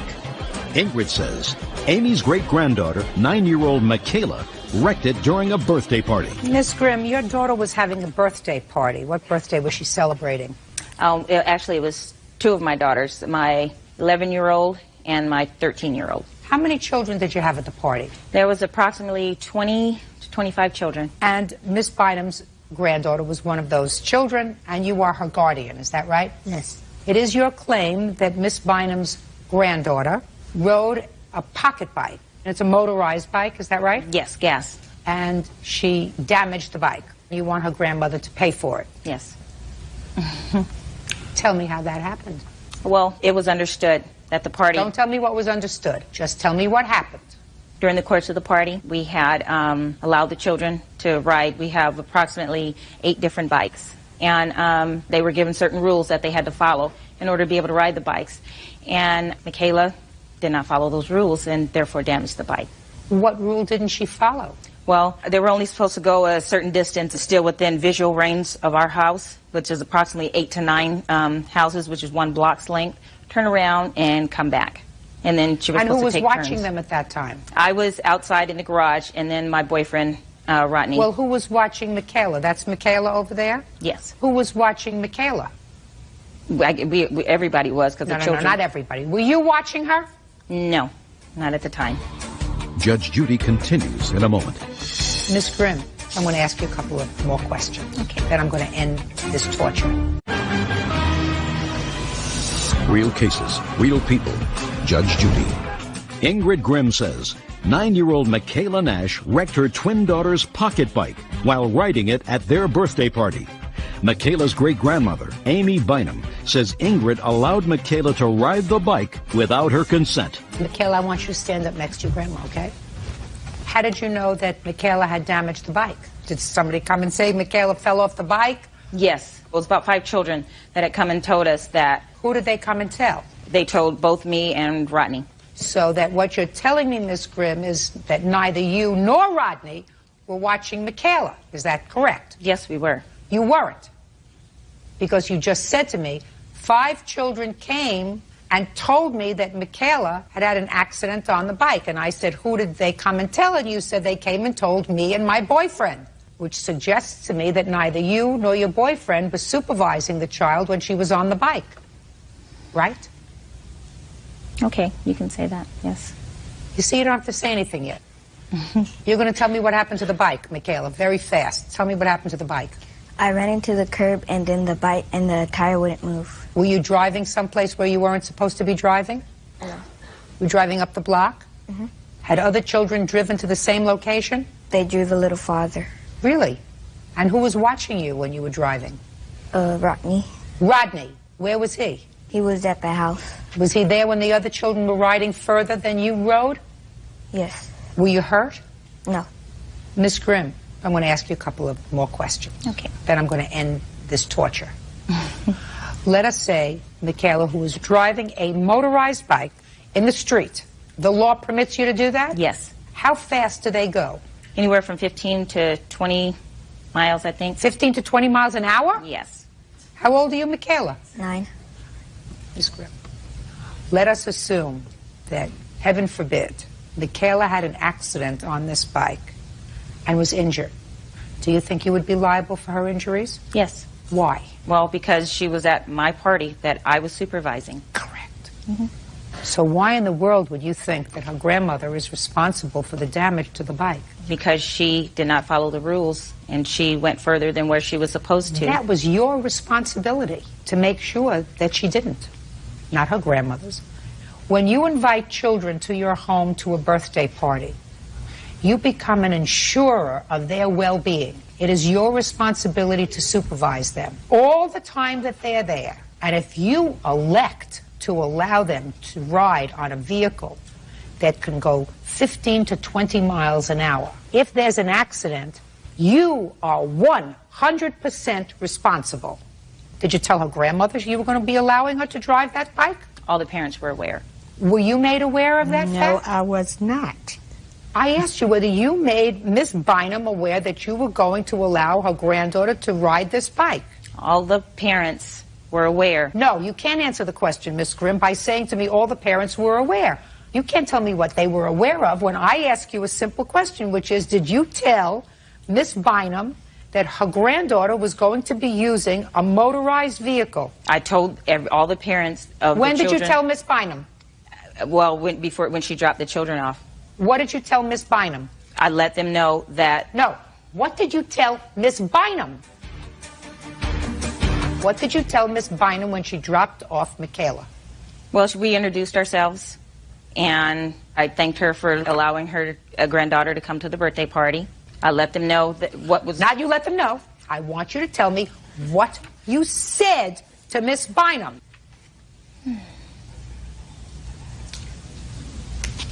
I don't recall. Miss Bynum, is anything said to you about your granddaughter riding a motorized bike? No. I would not have left her at the party if it was. But anyway, Miss Grimm, you are an insurer of the minor children left in your care and custody when you invite children to a birthday party. If they damage something in your home, it's your fault. If they hurt themselves when they damage something in your home, it's your fault. So you can't invite more children to a party than you're prepared to supervise properly, and I certainly would exercise better judgment than allowing a 9-year-old child to get on a motorized bike that's capable of going 20 miles an hour. Case is dismissed. That's all. Yes, case number 314 on the calendar in the matter of Ledoux versus Cole. Thank you. You're welcome, Judge. Parties have been sworn in. You may be seated. Folks, have a seat. You folks have been divorced for many years. You have one child together, and it is your claim that your former husband is responsible for 1/2 of the cost of a car that you purchased for your daughter. Yes. And he said he never agreed to pay for 1/2 of the cost of the car. You went ahead and did that on your own after some preliminary discussions with him. No. I'm letting you know what his defense is. So, when was this car purchased for your daughter? May 11th of 2009. And who was present when the car was purchased? Myself and my daughter, Vanessa. When did you first have this discussion with your former wife about purchasing a car for your daughter? The day she was there purchasing the car. Prior to May 11th then of 2009, you had not had a discussion with your former wife about purchasing a car? No. Your Honor. Go ahead. Okay, yes, I did. I had called him a couple days before. I said I found her a car on the internet, and then I had asked him if he would be willing to split the cost of the car for her. I told him about the car, the year, the make, the model. He works at the dealership, so he said he would check into it then and check the VIN on it to make sure it was a decent deal for the car. Is this now sounding a little more familiar to you, Mr. Cole? Because this sounds reasonable to me. No, it doesn't sound reasonable or familiar. It was true. I got a call from my ex-wife saying, hey, I found a car. Which dealership you at? I asked her. Not true. Hey, that's part of our sister stores. We have 24 stores. Yes. I said, let me call up there, see if I can get a better deal for you. Oh, that's what I did. Fine. So she wasn't there at the dealership. That's what she's saying. She had already decided to buy the car. No, she said she found the car on the internet. That's what she said. She said, I found the car on the internet. I called him, and I told him about the car. She asked for the VIN number so that you could check it, which I assume you did. I can check the VIN number in 5 minutes. No, that's not what I asked you, And I Mr. didn't check Cole. the VIN number, no. You did not? No. Okay. No, I asked my manager to call up there to see what kind of deal we can get on the car. They know what they own it for, so that's what I did. We weren't talking about deal. We were talking about VIN number. Right. That's what you said. I gave him all the information. He said he would check out the car. Yes. Oh, then it wasn't the VIN number. You see, when I say to you, Miss Ledoux, when I say to you, I want you to tell me what you said to him. And what he said to you, there is a reason for that. Because then I don't have to waste the last 5 minutes that I just did. If he said, I'll check out the car, that's one thing. If he said, I'll check out the VIN number, that's an entirely different thing. Do we understand each other now? Don't waste my time. It's irritating. Okay. Now, did he say, I'll check out the car for you? Yes, because he... All right. What else did he say? And what did you say? Once he said he checked out the car, we went there to check the car out, look at it in person, took it for a test drive. He had called there and got the $200 off of it, but I did not purchase the car. It was not the same day. So he had already gotten you $200 off the price that you had seen it on the internet? He would call and thought... That's not what I asked you. There was a price on the car on the internet, which was? It was $3,400. Then I had negotiated with them to $3,200. You had negotiated with them on the phone? Yes, the dealership. On the phone? On the phone. And then he got $200 off of that. So by the time you got there, the car was $3,000. $3,000. And I have the Does any sales of that receipt. sound familiar to you? $200 off the price? Yes, definitely. Yep. Fine. So there was some discussion before you went to the dealership. Yes. Clearly, because it wasn't done all on the 11th. Was the car purchased on the 11th? Yes. And you have the bill of sale for the 11th? Yes. It was purchased on the 11th and this discussion was had before. Okay, I'd like to see it.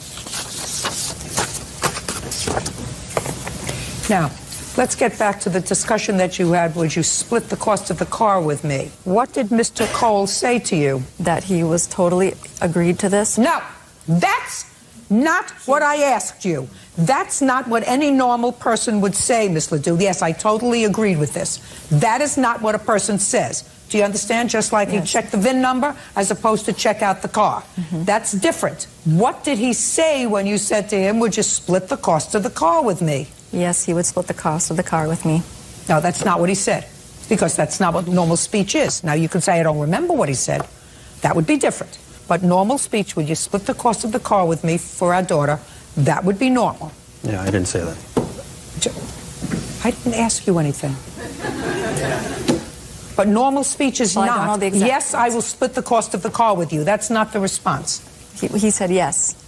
He wouldn't even say that. There would be something more than that if he had a discussion with you, Miss Ledoux. If he said he'd split the cost of the car with you, and you purchased the car on the 11th, and he works for the dealership, the check would have been in the mail on the 12th. So there was something else that he said to you during that conversation that suggested to you that he might share the cost of the car with you, but you weren't going to get your money immediately. That he would send the check to me after the car was purchased? Are you asking me? I wasn't there. No, that's what I'm saying. That's what he said. No, that wasn't said either. He said to you, purchase the car and I'll send you a check after the car is purchased? Is that what you're telling me he said? Don't make it up as you're going along, Miss Ledoux. I'm not making it. Was just a long time ago. I don't know verbatim. Well, if it's a long time ago and you don't remember verbatim, then say, I don't remember I the don't remember conversation. verbatim the conversation, other than he was fine with splitting the cost of the car. Otherwise, I would have never went and bought this car for her. I would have bought something cheaper that I could afford. Okay. Now, when was the first time you had a conversation with him about payment for the car after the car was purchased? Maybe a day or two later. Is that on the phone? Yes. And? I told him the price of the car, and he said he would send a check out to me. It didn't happen either. That didn't happen. Go ahead. Well, there was many attempts after. My daughter even would send him a message, a text, or call him to remind him that he owed me the money, and he had never paid it. Okay. Judge Judy continues in a moment. This says you agreed to help with the car. Definitely. And I have helped. What? No. $200 off right away. I put tires on the car. Mr. Cole, that's baloney, sir. Really? Yes, that's baloney. And later today. So what makes you think Mr. Rawley is responsible for the fire or the damage? He didn't get my permission to use my computer or sit at my desk in the first place, Your Honor. Well, that's ridiculous, Miss Kingscott. How is that ridiculous? I mean, that's ridiculous. Actually, it's ridiculous. Real cases, real people. Judge Judy. Dawn Ledoux says ex-husband Robert Cole owes for half the cost of a car purchased for their daughter. Robert claims he never agreed to pay. Let me ask you this question. You've been divorced for 17 years. You have a child support order for your daughter? I do. And how much is that order? Well, that got changed. No, that's Right not now? what I asked Okay. you. What was the order initially? It was $188 a month. And that got changed when? I don't know the exact date, when Vanessa was like 12 or 13 years old. To what? Like $600 a month. And now how old is your daughter? She is 20 right now. And was the order ever changed after it was $600 a month? No. So it's remained $600 a month? Yes. No, that's wrong. What? It's a cost of living increase. It's a state law, so it goes up every 2 years. It's gone more than that, way more than $600. To how much? It was almost $800, per month, which I've paid. Just a second. Yep. Just a second. $800 a month, which you paid until your daughter was how old? Until she graduated from high school, which she was 18. And there is no issue, I can almost guarantee that you were current in your child support. Yeah, everything was fine. Your daughter is in college now. Correct. Do you help out with college? I do. Tell me how you help out with college. Well, when she needed a new bed, we bought her a new bed. I'm not talking about new bed, I'm talking about college. Well, it's part of helping out in college. You got to have a place to sleep. Yeah. So she had to sleep on a bed. She asked a couple of times if she could get some money. We wrote out a check for $700, wrote out another one for $200. Granted, I can't afford to give her as much as I'd like to, but I have given her as much as I can. Who pays for college? Vanessa has student loans. you were giving her $800 a month, and you were current in your child support until she turned 18. Yeah, I'm a good dad. I take care of what I have to do. You know, my daughter and I have a great relationship. I'm glad. So far, I don't have any serious difficulty with you, Mr. Cole, actually, with regard to your parental responsibility. I'm just asking you whether it ever occurred to you to give your daughter part of that $800 a month that you had been sending to her mother, instead of sending it to her mother, to give it to her to defray some of her costs and some of her student loans. If that's possible, I would, but it's directly taken out by the state or by the county right out of my paychecks and given not anymore. Well, no, it's not anymore. Well, that's what I'm talking about, sir. I mean, was there something confusing about what I said to you? Yeah, actually it was. I'm a judge. I know that at a certain age, money stops coming out of your salary directly, and it stopped, according to you, when she turned 18, when she graduated from high school. So my question to you was a relatively simple one, which was, did it ever occur to you to say, well, I've been paying her mother $800 a month. I'm sure I could manage $400 a month for you, sweetheart, you know, to help defray the cost of books and everything else while you're in college. That's going to stop when college is over. And I have. And like I said, I have checks that I've helped her as much as I could. You've told me $900 over a period of 2 years. I bought her new tires for her car as well. That's another $360, you know. Nice. I'm trying to help out as much as I can. That's what I told Don when we first started this. All nice. Your Honor. What? Could I give you this evidence? What is it? It was when he was saying that he did not agree with me, that he did not purchase the car. I purchased it. There's text messages stating that he acknowledges owing me the money. Oh, I'd like to see that. I also am interested in the purchase of tires in September. Did your daughter tell you that she needed the tires? Yes. Okay. Would you give this to him, please, and let him take a look at it?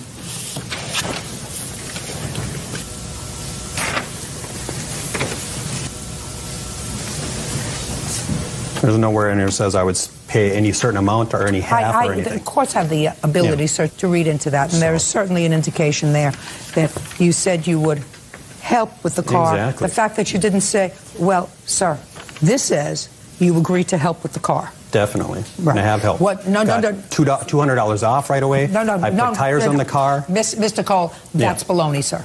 Really? That's baloney. So that's not help at all? No, that's not what you were talking about here. That's exactly what I was talking about there. No, sir, it isn't, because this was a year after the car was purchased. I know I agreed to help with the car, but my wedding was expensive. It was. That's what you're talking about. Well, that's not anybody's fault.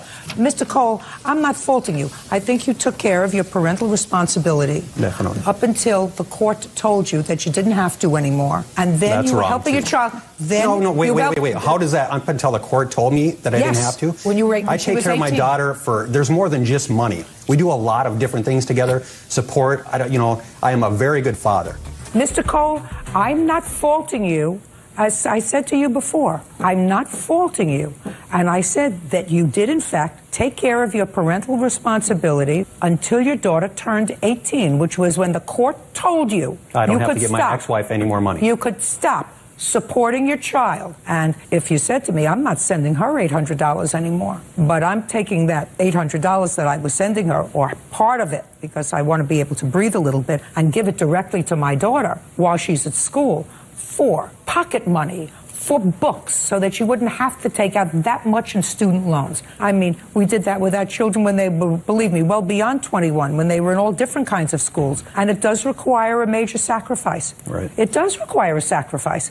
And all I'm suggesting to you, sir, is because a child turns 18, and I'm not talking about going hiking and bicycle riding and taking them on vacation and sending them $200 if they need it, if they call for it. I'm talking about seeing to it that by the time they graduate from college, they are not encumbered with debt up to here, if you can help them.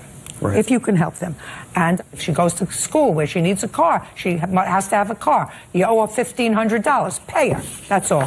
Parties are excused. You may step out. Obviously, maybe I should take a little bit into what Judge Judy said in consideration and help my daughter a little bit more monthly. Try to, help their kids out as best as I can. Sometimes you get caught up in life and you think other things are better than what they are. That we can just move on from this now and be done. Just move on. Move on from life, and that's it, And now the next case. All parties in the matter of King Scott versus Raleigh. Step forward, please. Cherie King Scott is suing her ex-boyfriend, Ronnie Raleigh, for accidentally starting a fire in her apartment. Ronnie insists he's not to blame. Miss King Scott, The defendant was your boyfriend. He was at your apartment, and this was August of 2009, so over a year ago. Yes, but he wasn't my boyfriend. Well, what was he?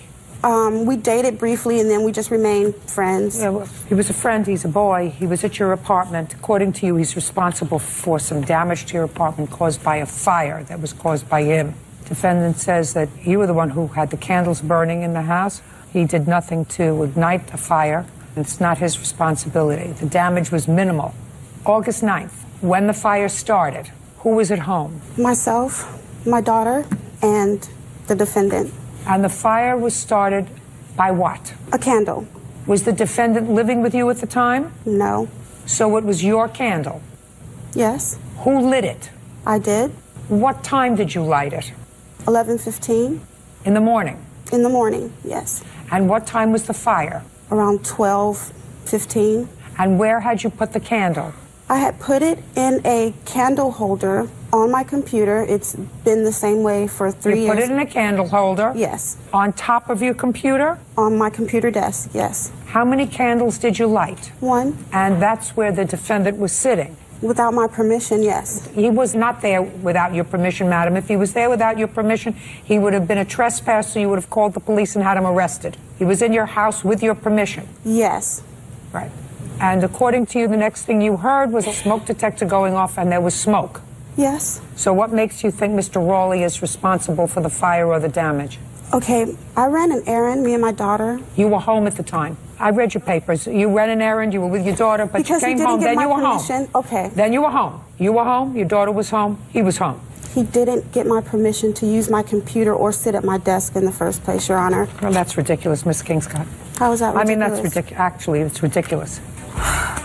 What you're supposed to do is before you go out, you're supposed to put it out. You don't light a candle at 11 o'clock in the morning and take your daughter out for an errand. There's no reason to have a lit candle in your house while you're out of the house. And you can't always blame somebody else for what happens. Do you know what happened, sir? Do you know how the fire started? I don't know exactly how it happened. I have an idea.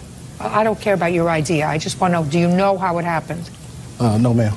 Do you know how it happened? No, you weren't there.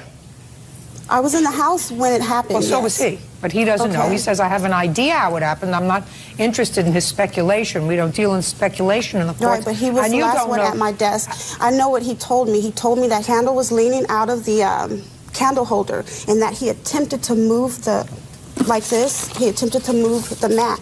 And I'm figuring maybe tell me what you figured. From what he told me, and he attempted to move the mat, maybe it flicked back, and when he walked away, it started a fire. Because I've had it like that for 3 years, and no incident has ever happened. Well, Many this time of it guests, happened. friends, family members. This time it happened. Oh. Miss Kingscott, this is your house, your candle. You lit it. You left it unattended. Mm-hmm. If you saw that he even unintentionally started the fire, we would have a discussion. But neither one of you knows how it started. All you know is it started. Oh, may I say something? What? Okay, now, when I left to run an errand... I don't care about you leaving. It's important because he was in my room. He wasn't even on Madam, if you wanted him out of your house, you called the police and have him removed. He was in your house with your permission, and you didn't leave him in one corner of the house. You didn't say to him, you may stand in this corner, in the right corner of the kitchen. He was in the house. He was in the house with access to the house. And yeah, but not to my computer. Miss Kingscott, you have to take care of your own problems. If it's your house and you lit the fire and you left it unattended, if somehow a spark flew and a fire started and there was $600 worth of damage, you have to pay for that. Thank you. Goodbye. 525 on the calendar, the matter of Ruiz versus Conley. Parties have been sworn in. You may be seated. Mr. Ruiz. Yes. It's over. You understand that? Yes. Good. You have a son together with the defendant? That's correct. Do you visit with your son? She hasn't let me see him since she got the temporary restraining order. Did you file a petition for visitation with your child? Not yet. I'm in the process of doing that. That's what you have to do, okay? You can't come and fetch that you don't have visitation unless you filed a petition for visitation. Do you understand? Yes, I do. All right, so let's deal with this case, and I'm going to make 1, 2, 3 of it because I've read it. 2 things. You were living together, you have a child together, you bought a dog together. And according to you, the dog was $600? No, it was $500. $500. And each of you was supposed to pay half. You put in $150. So you didn't finish paying for your half. Then you separated. So you want the money you put into the dog. We had an agreement when we bought the dog. I read the agreement, that in case you separated, you would get the dog. Yeah, and she would lose her half. Well, that may be, Mr. Ruiz. Let me explain something to you. You also agreed to pay for half the dog, which you didn't do. Right? Yeah. So there's no agreement. I mean, I read you said if you separate, you're going to get the dog. Well, but your first thing you were supposed to do was pay for half, which you didn't. Got it? Yeah. All right. So where's the dog now? She took the dog. Perfect. And how old is your son? He is 15 months. Does he play with the dog? Yeah, he played with all the dogs we had. Did he play with the dog? Yes. Get over it. Do you understand, Mr. Ruiz? Yeah, there's a lot more to it, though. Listen, there may be a lot more to it. For that, you'll see a therapist. This is a court. Yeah, she needs to see one. This is a court, Mr. Ruiz. Yeah. Okay. The next thing you're suing her for is you say that she filed allegations that were false and got a restraining order against you. Yeah. But I read very carefully your complaint, and it seems as if that case was heard before a judge who granted her a final order of protection, right? Yeah. So that matter has been determined already. They didn't allow for me to speak. She put down I killed 10 people. Mr. Ruiz, a court is a court is a court. There are different standards of proof in every court, but in a civil proceeding, the quantum of proof in a civil proceeding is either this much evidence or this much evidence that something happened. In a criminal proceeding, it's this much evidence. You already had a hearing in a civil court with regard to your protective order, and a judge already made a determination by the same quality of evidence that I have to rule on that you were guilty of whatever acts she alleged and granted her a restraining order. So you cannot sue her for filing false charges against you, because that would mean that you get to try the case twice.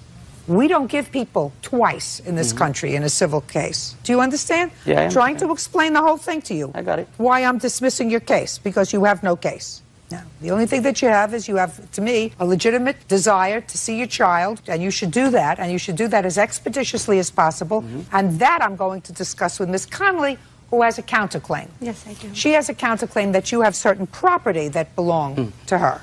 Return the value of a crib, Christmas decorations, and family photos. Plus, she says you hung the dog out the window and threatened to, and that's dog abuse. Did you raise that issue before the other judge? No, I didn't. No, I did tell him that. I did mention that in court. Well, fine, good, perfect. Then I don't want to hear about it. Okay. You've already discussed that with another judge. I don't hear cases twice. That's it. That part of it is over. Do you get it? Yes, I do.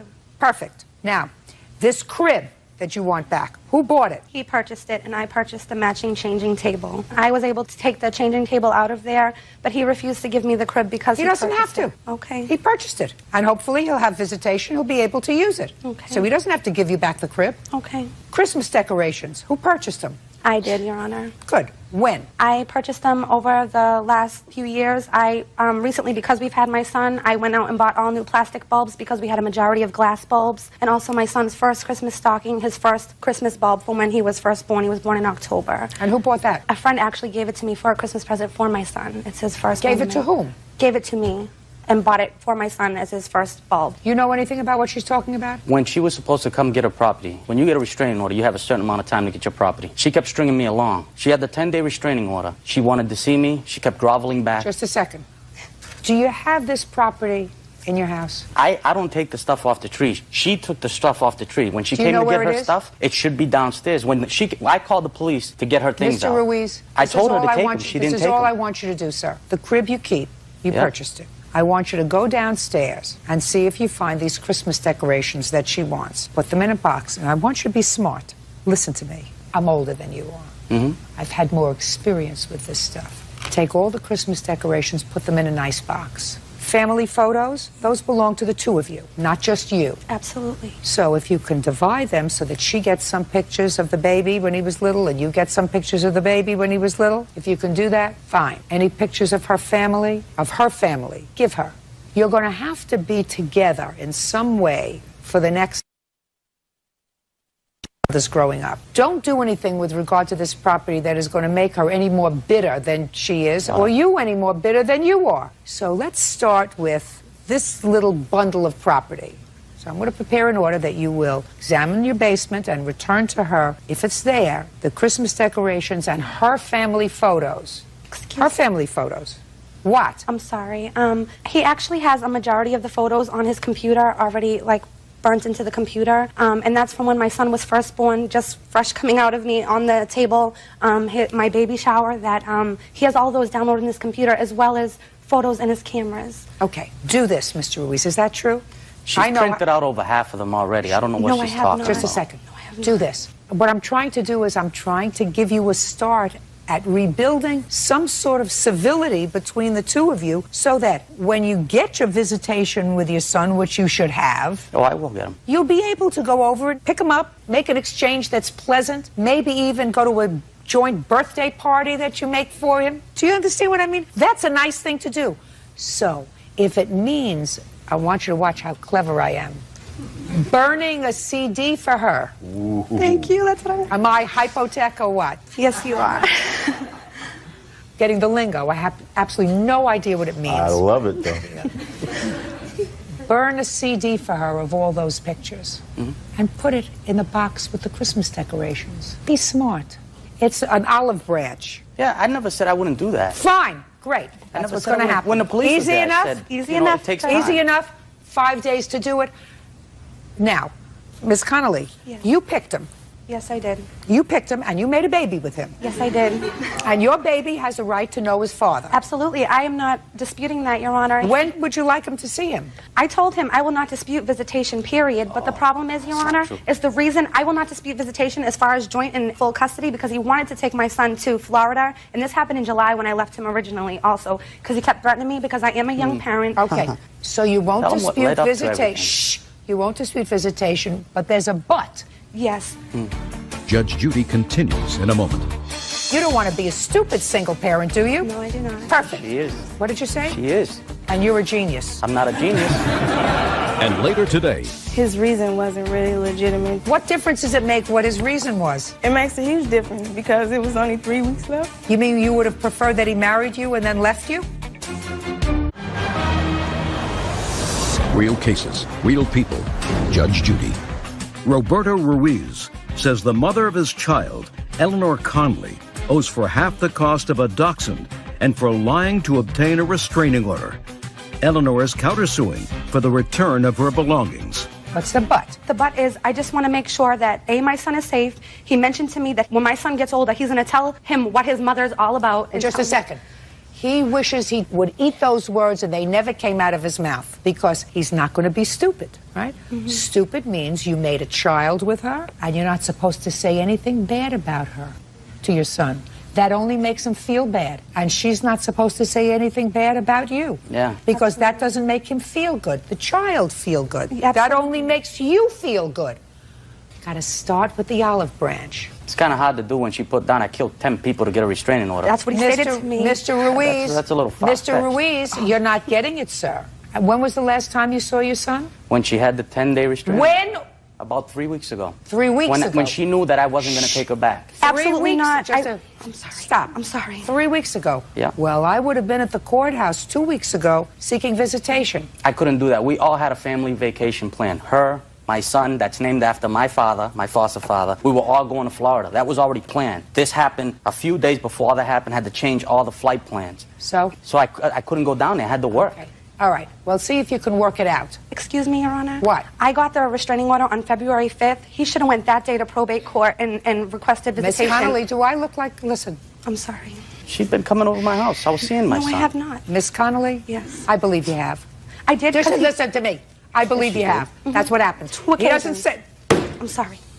He doesn't say that unless that's true. And it's not an unusual occurrence. Mm-hmm. You can't give him a yin and a yang. Absolutely. You know, you understand, which is what you were doing. Yes, you He were. has to see his child. Mm-hmm. He was involved with his child. He loves his child just like you love his child. Absolutely. So I suggest very strongly that you make arrangements for him to see him. He's hurting because he's not seeing him. And that's what you have to do. Mm-hmm. And the longer you wait, the angrier it's going to be. And that is stupid. And you don't want to be a stupid single parent, do you? No, I do not. Perfect. She is. Okay.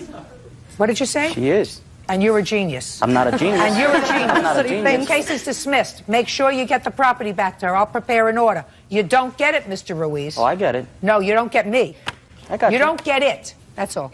Out. Parties are excused. Ma'am, wait here. I found out she was being unfaithful, He had threatened me about a good number of 6 times. and I kicked her to the curb like most people would. He's a very violent person. Anybody that knows him knows that. I'm gonna fight for full custody because he's in an environment that's not safe. I just hope that he and I can be civil for the case of my son. I love him to death. The child's the one that's suffering. She used him as a leverage toy. And one thing that Roberto is giving me is my baby, and it's the best gift in life. And now the next case. All parties in the matter of Wright versus Cox. Step forward. Philip Wright is suing his ex-fiancée, Lillian Cox, for the value of an engagement ring.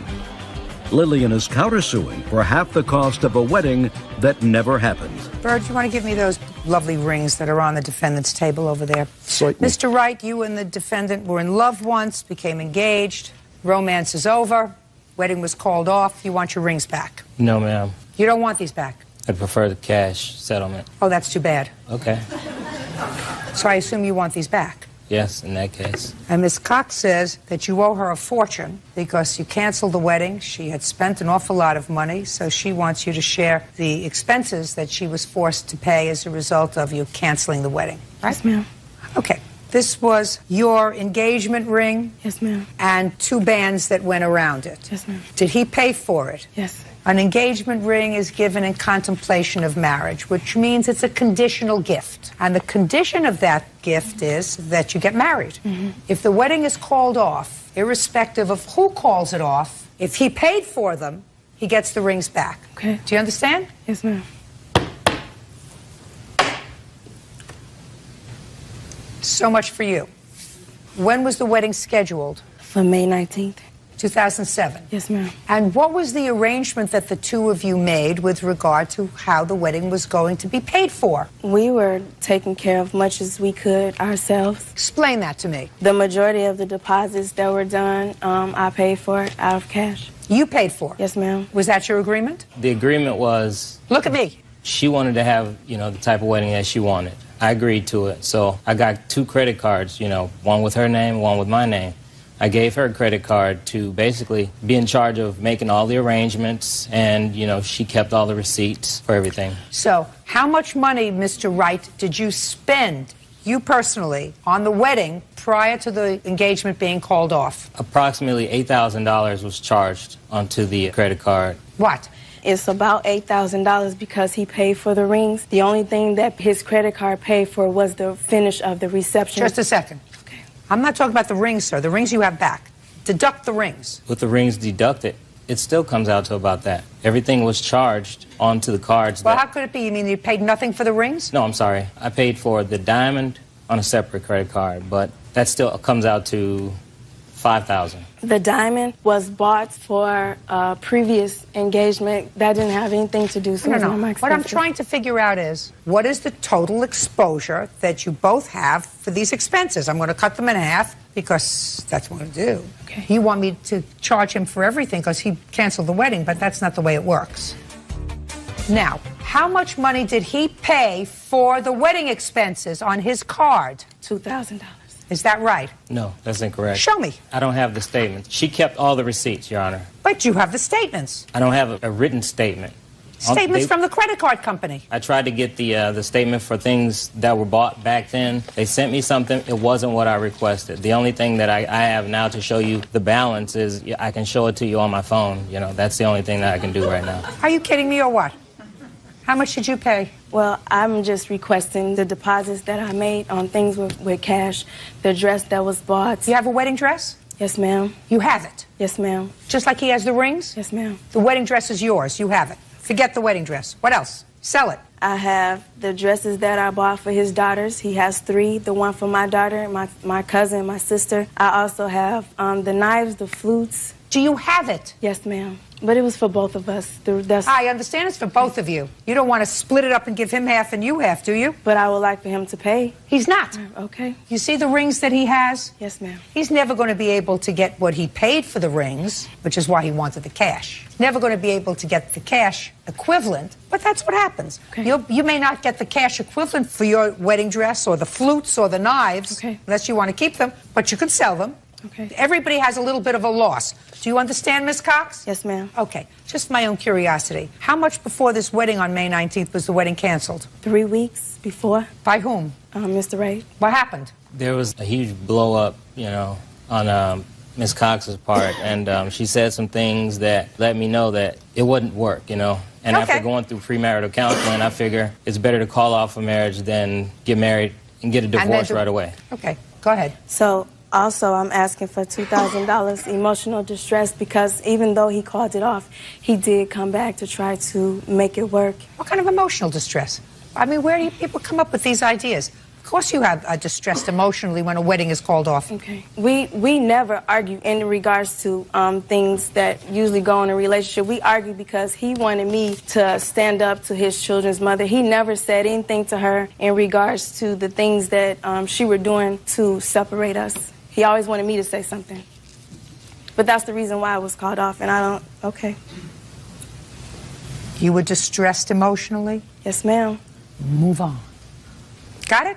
That's what you do. Weddings get called off all the time. Sometimes not 3 weeks before. But it's better that it was called off 3 weeks before than 3 weeks after. But his gets a lot more complicated. His reason wasn't really legitimate, Judge Judy. I don't care what his reason was. Okay. What difference does it make what his reason was? It makes a huge difference because it was only 3 weeks left.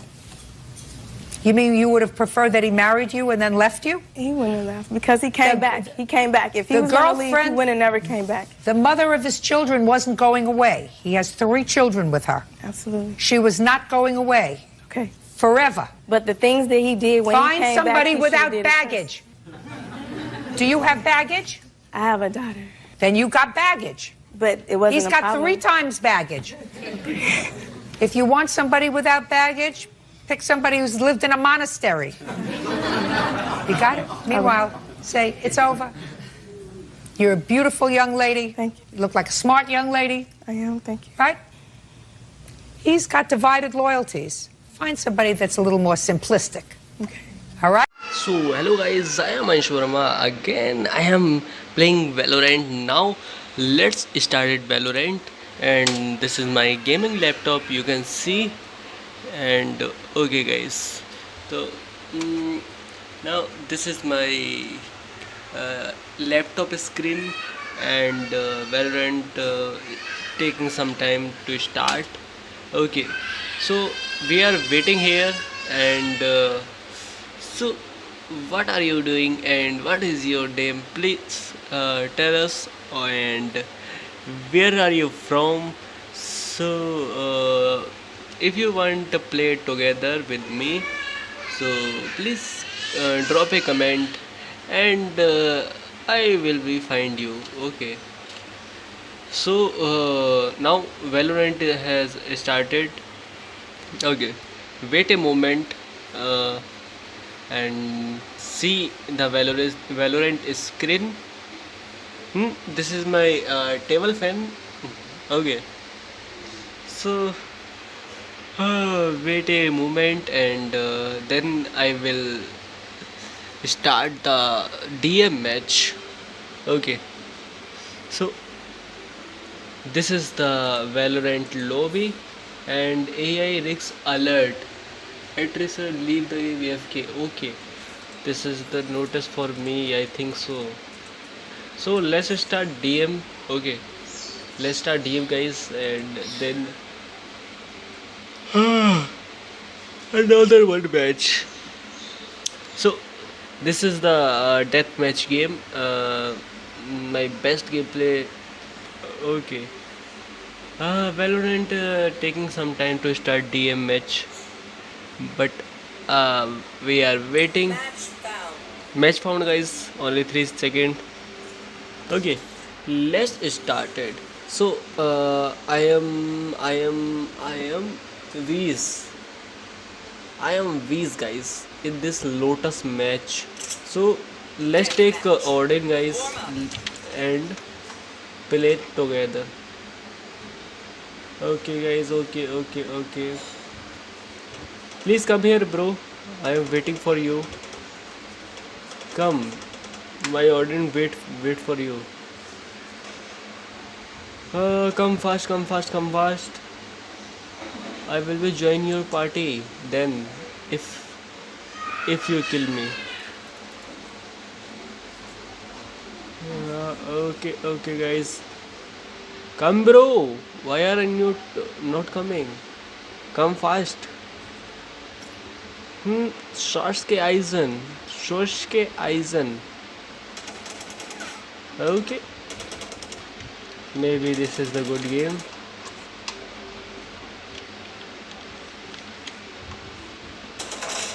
Nice one, bro. Nice one camping. Okay. Thank you, bro. For give me one kill. Thank you. Nice one. They try to kill me, bro. Even Omen also. I demand what I Fight. Back to it. Where is enemy? Biro. 100.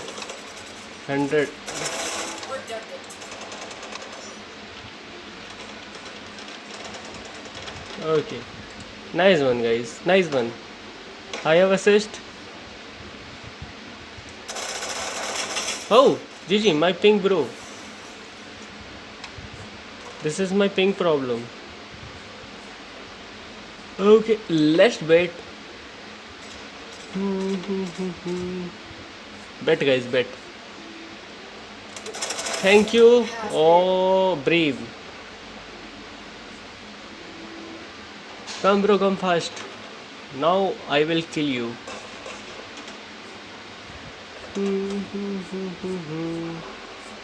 No one come here for me? Why, bro? Why? They also need my opinion. Okay. Come fast, come fast.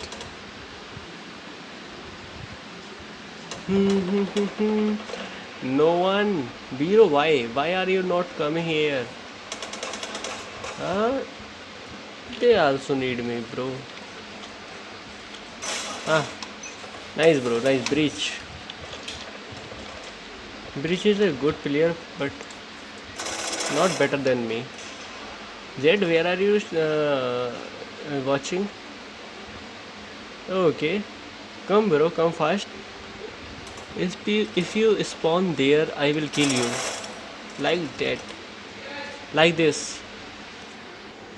Okay, guys. Then wait and watch, guys. Wait and watch. Thank you. I saw. Oh, nice one. Yoru or what, guys? Yoru is a good player. Assist, guys. Assist. I have assist. Okay. Okay, guys. So let's find us and where is enemy? Check. So hello guys, and I am back again. So let's find us where is enemy, and okay. Then GG gameplay or what, guys? Check where is enemy.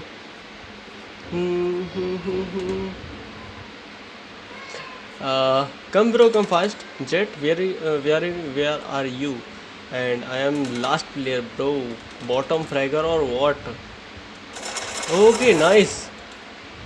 Bream. No, bro, no. Shit or what? Holy shit, bro. Holy shit. Huh? Man, seriously? You don't kill me? Okay. Wait, guys. Wait and watch. I will kill everyone in this round. Okay. Come fast, bro. Cypher. I will kill you with Odin. Okay. Where is enemy? Reina, where are you from, bro? I have Odin and which are a good player. You can see. Okay, nice try, bro. Reina, nice try, very nice. Try so hard. Okay, and maybe KJ is a winner in this round. Okay, so wait guys, wait. Come bro, come fast. What is this, bro?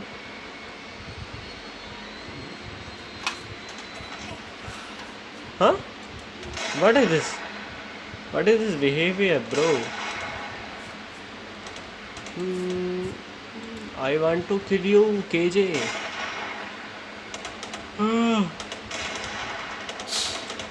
No one come. Why, bro? Why? Why, bro? Why you not coming? Okay, let's see in close range.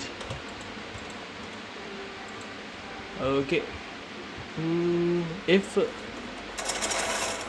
someone come from behind, so I I killed by her.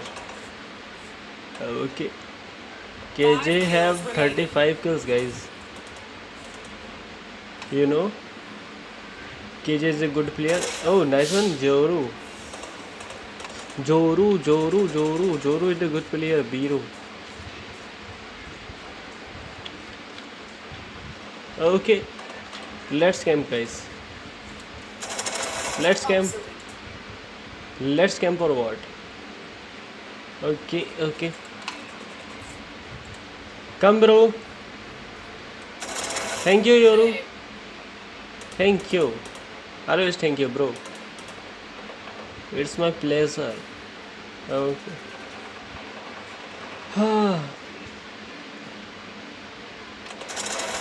Nice.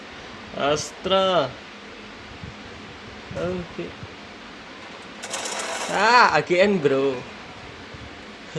What are you doing? Seriously, Rena? 1 kill remaining. 1 kill remaining only. I'm not a last striker, bro. So this is the end. Bro. GG game or what? Play another one match with my Odin. Okay, let's play, guys. Let's play.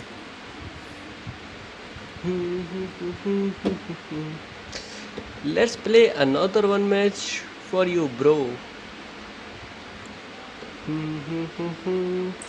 Okay, let's get started. In this round, I am Pakka Papad, Kacha Papad. Nice, very nice. I am Breach. Okay, deathmatch or what?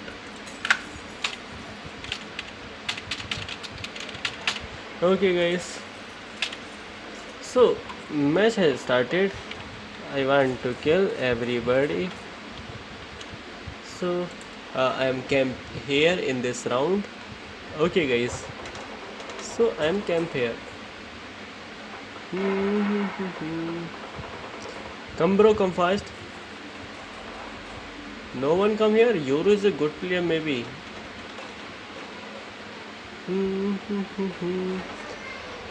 Where are you, Reina? Where are you, bro? I am waiting for you. Hello. Come, bro, come. I want to kill you.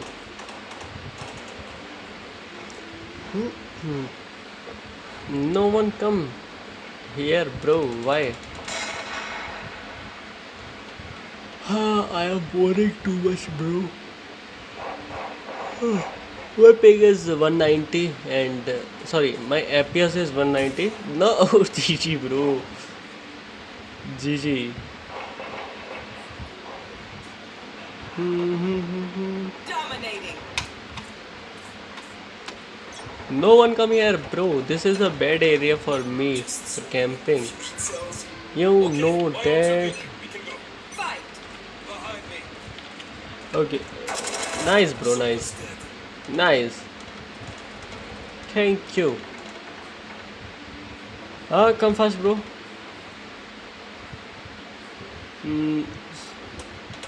So, I am breach, and you know that my aim is too good for this round. Okay.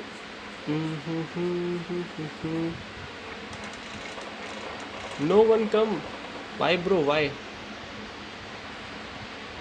Please come fast, bro.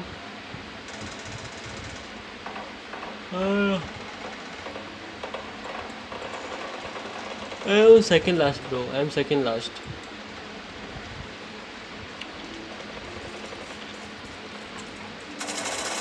Oh, GG, bro. So, I want to camp here. Okay. I want to camp here, guys.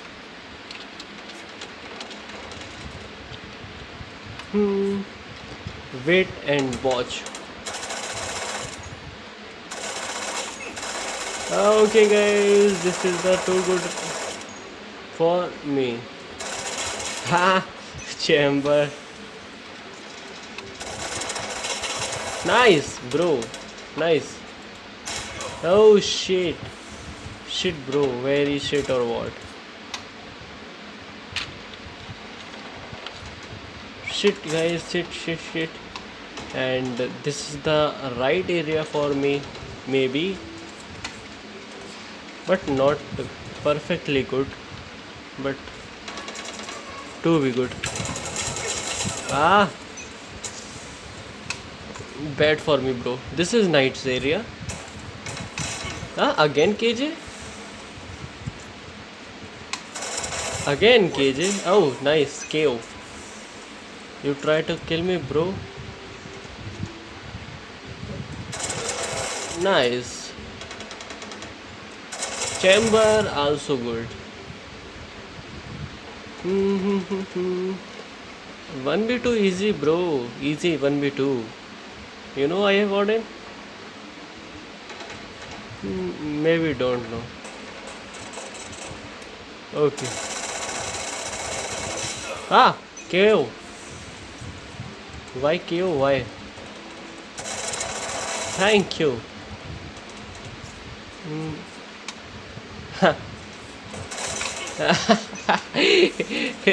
They bully me, bro. They bully me.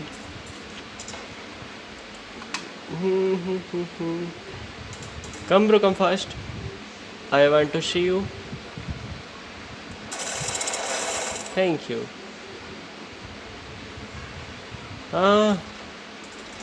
Breathe. Oh, GG, guys. GG game or what? Oh shit. Holy shit, bro. Holy shit.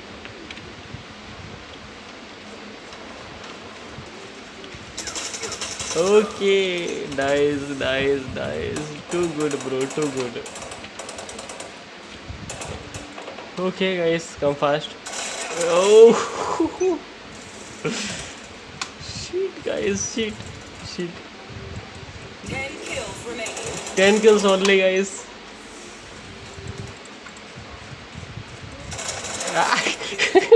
Gee, oh shit, bro. Okay. Come, bro, come fast. Come fast, guys, come fast. Okay. Maybe someone here. Oh my. Oh, guys. Okay. Maybe. Oh, nice. Reina, nice game. Or what?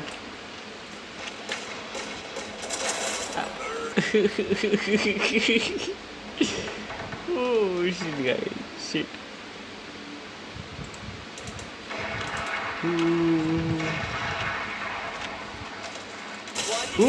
Nice one, bro. Nice one. Okay, this is the end, bro. KO. KO, KO, KO. You want to kill me? But I don't want, bro. I don't want to kill you. Okay, guys. So, let's see the next skin set. See, guys. See what is this? This is vibrator, and see, guys. Now, too much, bro. And see this animation or what, guys? Okay, so let's see. Chironovoid where Chiconovoid Vandal. Okay, so let's see the other one. This is face guard. Okay, face guard or what, guys? See this animation, effect animation. See the animation. Okay, see the animation, guys, first.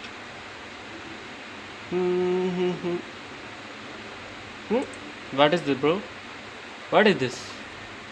I want to see animation, not image. Okay, bro, what is this, bro? What is this behavior? And okay, see another one, guys. See another one. See the battle pass, and this is the battle pass, guys. Nice. And in 2 days. Please give me one battle pass, and then I will kill you. Okay, this is the many things. Okay, now battle pass is too good. Okay. Please, guys, like and support and watch the video.